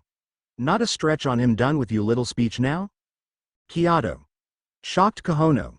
Nervously singing Kyoto and Veto. Trying to cut him, blocking with one arm. Noel. Keep trying, Reika. Getting faster while fighting. Ava, Mary, Sebastian and Linda. Having a hard time keeping up. After Veto and Reika dodged the attacks of their opponents, they strike. Veto cuts off Kyoto's leg. Reika cuts off both Mary's arms, Mary and Kyoto. Ah. Reika and Veto. Punches them both away. Ava. No Mary. Fully angry bastard DDD. Reika. Charges up lightning and explodes. Sebastian, Linda and Ava. Get knocked away. Reika. Catches Linda. Veto. Running towards Kohono *. Reika and Veto. Dreams and bonds. What do humans know of those? Don't speak such words to us, me girl. Veto chops Kohono's neck, destroying her throat. Reika claps Linda's ears, destroying her eardrums, and grabs her head and generates electricity sending to her head. Linda. Trying to get free *. Linda's eyes then explode, leaving her blind and deaf. Reika. Stops his electricity. Noel and Ava. Kohono, Linda, Mary. High Priest. Freaking out and crying, all right you beast. Now game magic. Monster toy. Reika and Veto. Holding Kohono, Linda, can't you muster anything beyond a childish diversion? Destroys the monsters. High Priest. Ah. Veto and Reika. We had those once as well, our own dreams and bonds, until you humans destroyed them. We, the Eye of the Midnight Sun, had golden dreams and bonds of blood. High Priest. Angry, I don't understand, what is he babbling on about? Damn rabbit beast monster. Izuku. You hurt my family, so I promise if I get out of here, I will kill you, and if not I will hunt you to the ends of this earth. Linda and Kohono. Limp Veto and Reika. It looks like there will be no more singing and dancing, sound and blood using for the two of you. All it took was a couple of well-timed strikes to crush those silly dreams of yours. What good are now? You're a sparrow, mage without a voice, the ability to use your magic. Pulls them higher, the very essence of despair, misfortune, how delicious. Linda, even though she couldn't hear or see, she still tried to grab Reika's arm. Kohono, on the other hand, made an angry face. Reika and Veto. So there's still a scrap of deviance left in you both. Very well. Let's see how you feel after I tear your head, wings off. Sebastian and Noel. Don't touch her, Noel. Put her down, do it right now. Veto. You truly like, I'll stop because you told me to. Noel. If I miss, I might hit Kohono. For Sebastian, his body started to glitch violently. As for Noel, she was nervous and doubting herself. Sebastian. Magic charging. Noel. Nervous. Veto. Scares Noel. If you're not going to use that thing, then just stand there and watch. Watch her die. Haha. Grabs Kohono's arm. Noel. But I just can't. After she could doubt herself more, Kohono speaks to Noel and give her motivation, while for Sebastian, he was ready but suddenly heard a small but weak voice. Linda. Sebastian. Places doit. He llme. It who rts so mu ch. Sebastian. Snaps *. No Linda. You are my family and you are nowhere near done. Magic triples in power and body starts glitch so much that it becomes unrecognizable. Noel. Ready to shoot her spell. Reika. Wait, are you royalty? Sebastian. Who cares about any of that? In the room. Yami and Izuku. Get him, Noel. Sebastian. Back to the fight. Veto and Reika. I'll make an example of you. Now hit me with everything you've got, you disgusting royal parasite. Sebastian and Noel. Oh, I was planning on it. I'll show you through power of a royal parasite. Noel. Water creation magic. Sea dragons roar. When Noel shoots the spell at Veto, he tries to block it but eventually gets overwhelmed and pushed back by it. Sebastian. Video magic. Hellfire swarm. I don't own this video. What pun intended before. Once the dust cleared, it showed an extremely hurt Reika and Veto was missing his arm. Noel and Sebastian. Panting. Back in the room. Yummy. Some crazy power they both have. Really did push past those limits. Maybe a little too far past them. Also, since when did you have a royal on your squad, Izuku? Izuku. Sebastian was always a royal. I won't go too much into his story, but he was cast out because even when he got his grimoire, he couldn't cast a single spell. Even when I let Sebastian into my squad, he couldn't cast a single spell. But things have changed for the better. Reika and Veto. I'll kill you. Izuku. Looks back at the screen with shock. Back to the fight. Sebastian and Noel were shocked because now Reika and Veto had a third eye. Reika and Veto. Bloodlusted voices, you have my gratitude for summoning me. Human. Veto. Mythical beast magic. Reika. Black lightning magic. Veto regrows his arm and Reika puts on a suit of black lightning which covered his whole body. Noel. His arm grew back. Back in the room. The three of them were beyond shocked. High Priest. How is that possible? Yami. It shouldn't be. Not growing back a whole missing arm, there's no spell that can do that. High Priest. Not even the strongest recovery magic can regenerate a limb. At the very most it can only to close up the wound. Yami. These people aren't a terrorist group. There's something much stranger and much more horrifying. Oh my god. Get out of there. Run, Noel. Lucifero. Inside Izuku's mind, be careful, Izuku. Izuku. Lucifero. Why was he able to regenerate his arm? Lucifero. It's hard to explain, but basically he's drawing magic from the other world to cast supernatural spells. Izuku. Wait. Leave Sebastian. Noel and Sebastian. Nervous but gets serious again, *, not a chance. Veto and Reika. You have a lot of resolve for a mouse.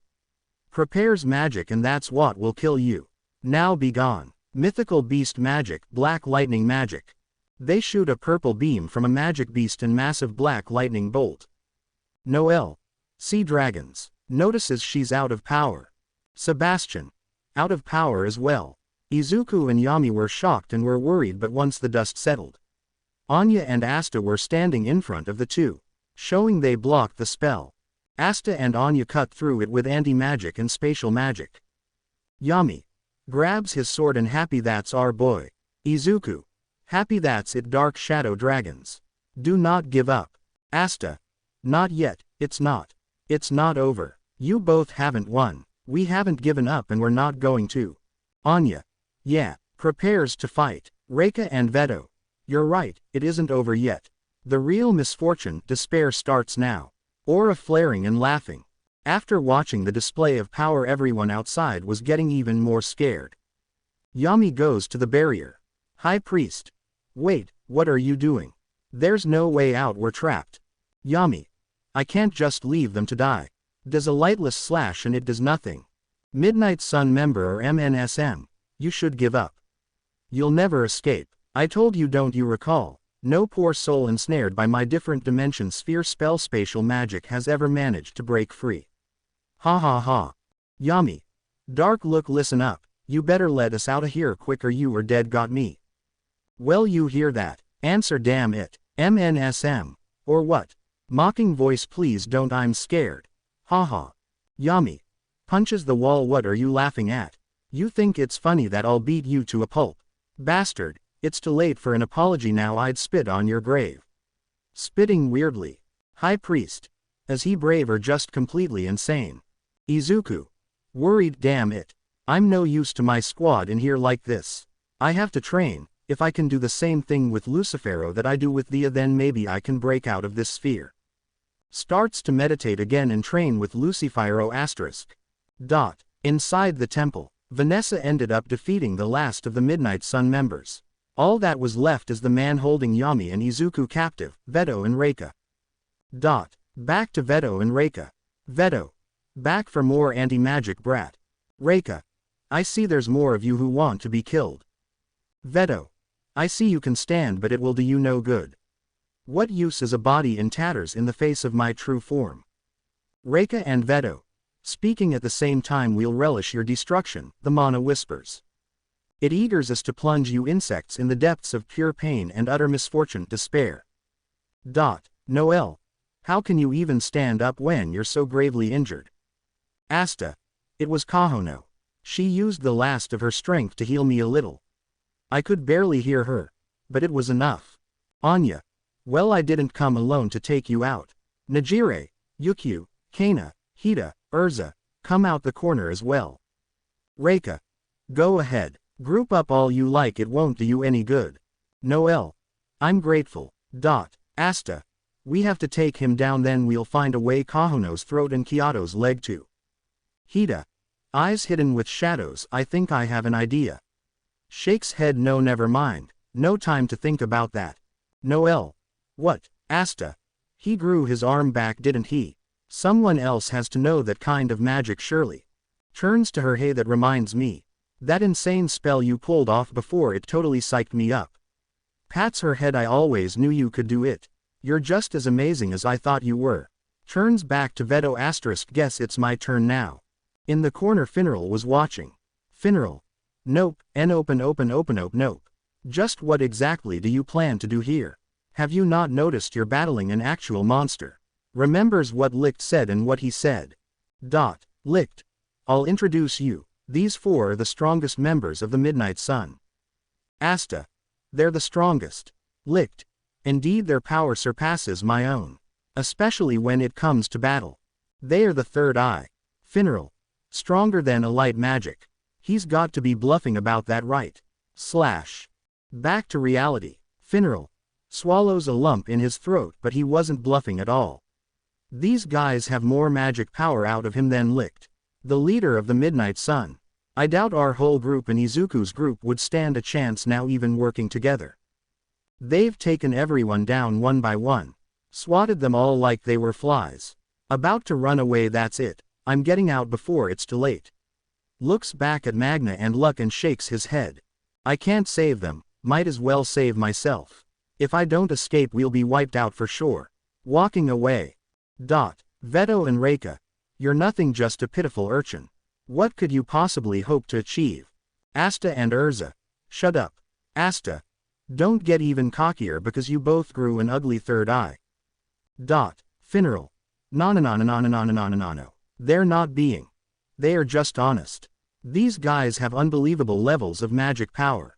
You guys are never going to win this one. You should escape while you can. Don't think, just go. Asta. What you said before, about how my biggest weakness is not knowing when to give up. That's no weakness. The way I see it, not giving up is the strongest weapon I've got, and no way I'm gonna give up before my wish comes true. Do you understand me? Not ever. Urza. It doesn't matter how many times you tell us to back down, we never will. You hurt our family, so we will never stop trying. Serious look, the captain was said all our magics have the ability to negate strength. So if we want to defeat Reika, we have to be careful. Reika and Veto. Starts laughing. Veto. You would hear your death wish a weapon, you'll soon find out how useless it is against me. I'll teach you a valuable lesson. Ignorant whelp. You've never known despair like what I'm about to show you. Veto and Reika. But before we delight more in your pain, I think we'll clean up some of the trash laying around here. Asta. You can't. Veto and Reika. Mythical beast magic, black lightning magic. A bunch of projectiles shoot up in the air and start falling towards the people unconscious, but before they could hit, the people get pulled out of the way by threads, and also in the process, Veto and Reika get wrapped up in threads. Vanessa. Oh dear, come these men be the notorious Veto and Reika the captains told us all about. But you're both much more brutish and uglier than I imagined. Not really my type. Sorry. Noelle and Asta. Vanessa. Reika and Veto. Staring at her with rage. Vanessa. You know I would have been way better off getting dead drunk today, and as for you over there, kiddo. You're even more reckless than I thought, and yet. I'm here now solely because of your refusal to give up the fight. Time for me to hitch a ride on this train of your, don't you think? Asta. Smiles *, great timing. Nejire. Smiles at them but looks at Linda and Mary and goes to them. Linda, Mary. Sebastian. Don't worry Nejire, guys. I'll protect them. By the way, she can't hear you. That bastard took away her hearing and eyes. Nejire. Gets angry but sad, smiles at Linda. Kisses her forehead. Don't worry Linda, Mary. We'll get them back for you both. Stands up and goes back to the fight. Reika and Veto. HMPH. You people think being persistent is enough to win. Breaks the threads pitiful. HMPH. As if this cobwebs could restrain us, please. You can't trap a lightning god, mythical beast. Kana. What fun would it be if you both actually stayed tied up? Veto and Reika. Keep talking, your confidence will disappear quickly enough. You're just one more of the many insects for us to destroy. Prepares magic again. Mythical beast magic, black lightning magic. Asta. I'm too late. Two portals then open via Finral and Anya. Anya sends Reika's attack back at him while Finral does the same. Although both Reika and Veto deflect the magic strikes. Finral. Shaky voice, oh hey, would you look at that? You guys sure are on fire today. Asta. Finral, you're here. Vanessa. Oh my, Finral. Our juniors are giving it all they've got. Time for us show off our most advanced stuff. Real thoughts * no. What am I even doing here? I'm Gonna die. Noelle. Smiles. Vanessa. Elbowing his shoulder, how nice of you to show up Finral. You old incompetent so and so.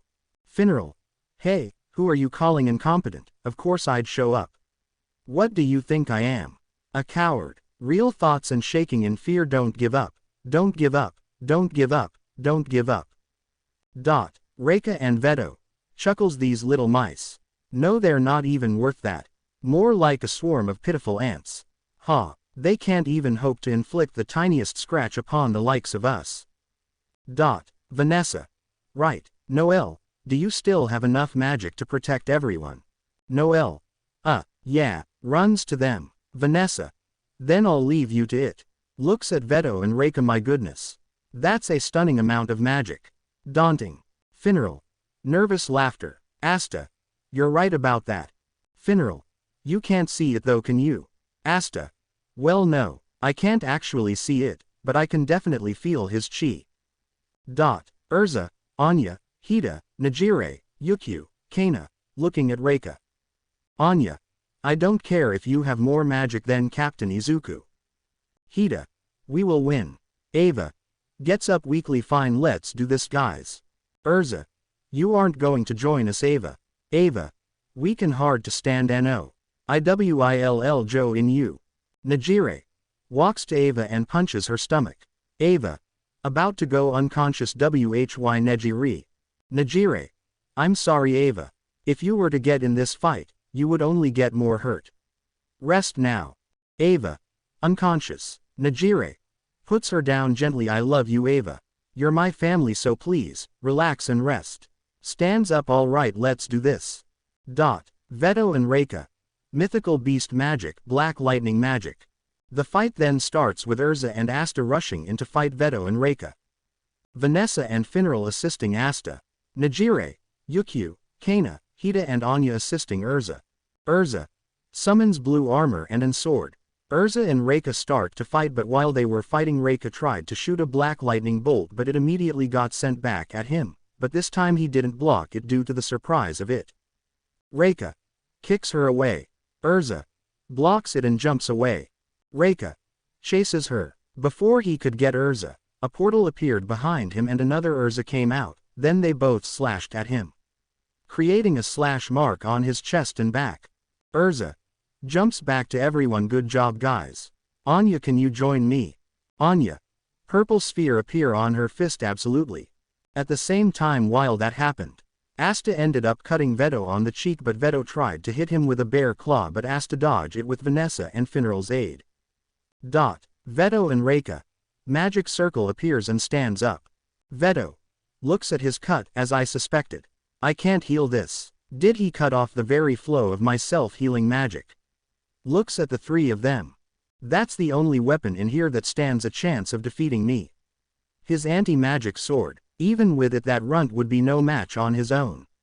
But with those two giving him backup, he has considerably more mobility. The spatial magic is troublesome, but the real nuisance here is that woman's thread magic. Looking at Vanessa, there are threads all around this place.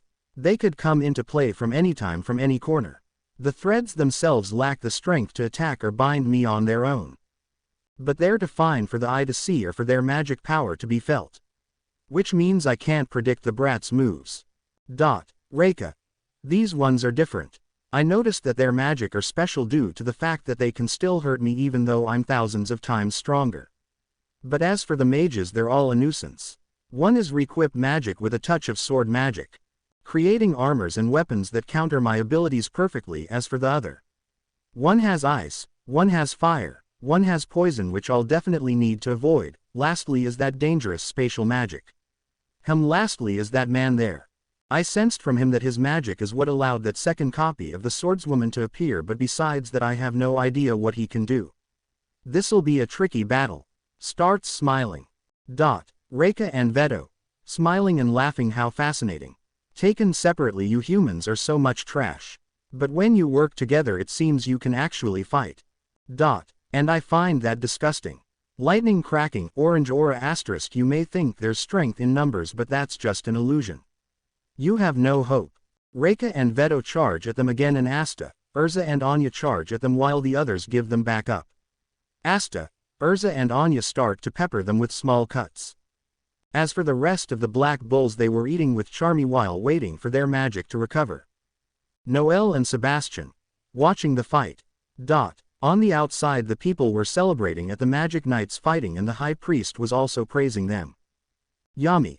Well done. Watching intently, those two are normally useless, but by joining forces, they've pushed past their limits. Veto takes a blow on screen. Not again. He took another blow. Is this what I think?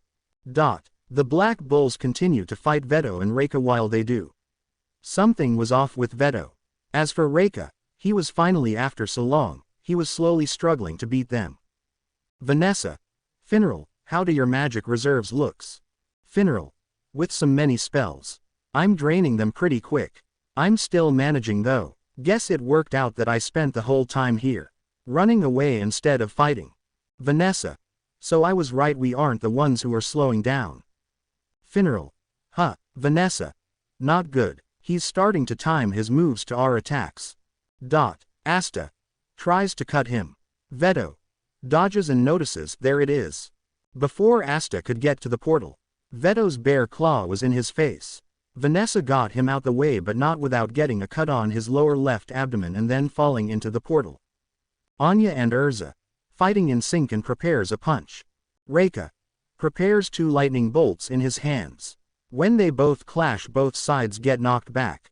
Although Anya and Urza were starting to get tired because Reika may not have recovery magic like Veto did, but he was much faster and stronger.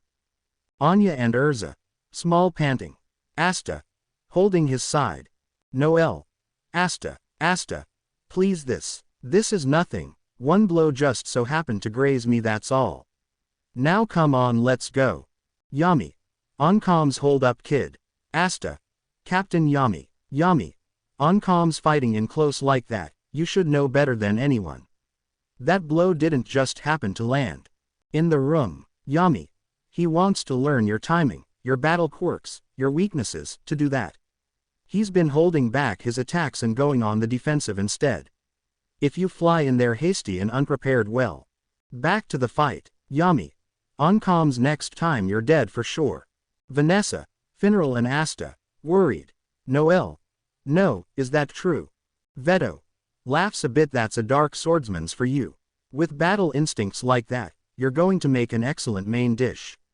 But what do you expect them to do with this information? Knowing my strategy won't change their situation. Smiling you pitiful humans. Attack whenever you're ready but the next one will be your last. Asta. You don't know that you overgrown furball are you captain? We can't know what'll happen until we actually try. Yami. Oncoms the hell I don't know. I'm like a gajillion times stronger than you. Asta. Is that right? Then how about you quit watching and get down here already? Yami. Oncoms oh you went there huh? Hit me right where it hurts. In the room. Yami. Angry guru. Freaking killing me that I gotta just watch all this play out. Dark starts to pour out him. Shaking in angry do you have any idea how pissed off I am? Back to the fight. Yami. Oncoms kid. Calm down okay. I'm not telling you not to attack. Asta. Huh, Yami. Oncoms what I'm saying is, you can't do it like you did before. You can beat him, but you three have to be smart about it. Finral. Vanessa. Kid. Asta. Smiling yes sir. Yami. Oncoms you know what to do at a time like this. Back in the room. Yami.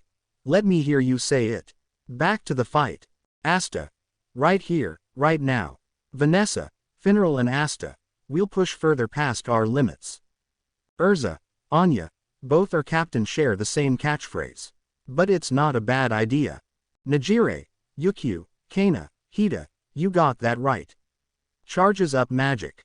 As they continued to fight, Anya and Urza looked at Kana and Yukyu and they nodded. As they went even faster than before to the point it looked like teleportation. Yukyu. Smiles I'm never imagined I could get this powerful, but I'm gonna run out of magic soon. It feels tiring. Thank you Izuku. I promise I won't betray your trust. Asta. Cuts Veto's leg. Veto. Well done, your ability to focus is commendable. Although, looks at Vanessa and Finral how is your magic holding out? You'll be scraping the bottom of the barrel soon. Absolute amount of power. That is the definitive difference between my kind and yours. You fragile little insects. Asta. I trust you too and we're gonna win. Veto. Gets hit by a mirror beam. Urza. Passes Anya a sword. Anya. Empowers it with spatial magic. Reika. Dodges. Anya. Uses spatial magic to appear in front of him. Anya and Urza. Hateful eyes asterisk you're going down. Hida and Nejire. Appears as well with orange blade, ice blade. Hida, Nejire, Anya and Urza. Does X/. They hit Reika and when he was about to attack them back. Anya used spatial magic to get them. Reika. What? Yukyu and Kana. Fully charged magic in front of Reika. Reika. Gritting teeth and tries to move out the way but can't. What is this teamwork? Why won't you just Kana and Yukyu. I thought we told you. We will repay that pain 100-fold. Combo spell. Consuming dark flames. Reika. Tries to block but gets knocked back hard. Armor breaks my magic. But I'm not low on magic. Kana and Yukyu. Punches him away with poison and fire. Nejire. Tired smile you must not know. When a mage's body is extremely damaged their mage can be disrupted no matter how powerful it can get. Reika. Body shaking in tiredness and pain. The Black Bull's side. Asta ended up stabbing Veto in the lower right abdomen. Veto. Guru. Finral. Wow. Vanessa. He did it.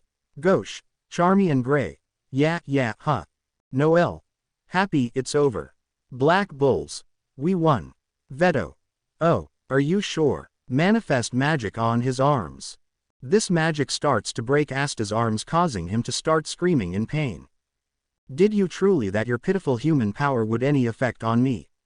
That was a fatal mistake. I took that blow on purpose you fool. In a place that wouldn't kill me. Also I could steal your weapon. Black Bulls. Shocked and in denial. Veto. I know full well. When all hope is lost, that is when despair sets in. Profound and unshakable. Now the time has come at last, to plunge into its depths. Asta. Tries to get free but arms break even more. Noel. Please no. In the room. Yami. Asta. Back to the fight. After a bit, a certain snap is heard when it does. Asta screams his loudest. Asta. Veto. Smiling there it is, the scream I've been waiting to tear from your fragile body. Yes wallow in your despair boy. Despair, despair, despair, despair, despair, despair, despair, despair, despair, despair, despair, despair, despair, despair, despair, despair, despair, despair, despair, depair, despair, despair, despair, despair, despair, despair, despair, despair, despair, despair. Asta falls on his knees. Veto. Ha ha ha. So how do you feel now? Ha ha. You'll never recover. Noel. No. Asta. Not yet. Veto. Happy and smiling. Asta. I'm not done. Starts getting up. It's not over. Completely stands up and looks Veto in the face. I won't give up. Veto. Shocked. These words give everyone in the room the determination to give one final push to victory. Vanessa. That's right, you tell him, kiddo. Black bulls and dark shadow dragons. We can still fight. Reika and Veto. Angry grr. Charging up lightning bolt, beast claw *ah. Before they could get their attacks, Vanessa gets Asta get of the way. While Nejire shoots a iceberg at Reika which knocks him away. Sebastian. Does video magic demon servants. Hida. Nightmare magic. Perfect copies. Hida then summons 2 copies of Anya and Urza and get ready to fight one last time. While for the Black Bulls they get ready as well. Once they were fully ready, both parties charged at their foes. Veto. Why human? Why do you not despair? Asta. I already told. I don't have time for despair. There's someone I can't lose to no matter what. We made a promise, one that I won't break. Charging him *, you and your despair are getting in the way. Reika. Why won't you just die and give up? You people are on your last legs and still you want to defy me. Urza. We won't tell you again. Just die. This time every member of Squad 10 charged at Reika except for Hida, Kana and Yukio. For they provided cover fire.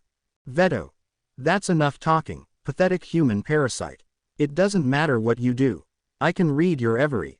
Before he could say that, Asta's movements were too fast for him to follow.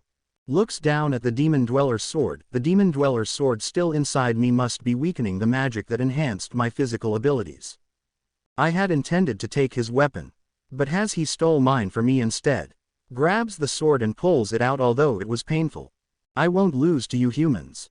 Your lives belong to me. Reika. Panting while fighting. Urza, Anya, Nejire. Getting faster. Reika. Losing the ability to keep up. While they were fighting, Veto and Reika were just about to lose. Each of them were getting peppered with massive cuts until eventually Asta, Nejire, Urza and Anya prepared their final attack. Veto. Tries to punch Asta. Asta.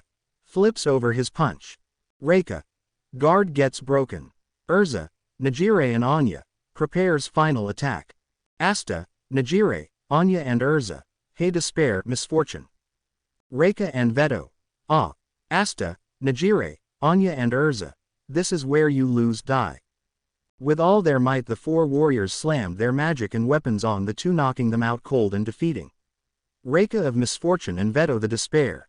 They start to relax after winning the battle. Nejire. Sweating hard, that's it. Finn ally. Loses balance for a bit. Urza. Kana and Anya. Out of magic. Sebastian. Smiling, we finally won. Mary. DJOGUYS. The rest of them. Mary.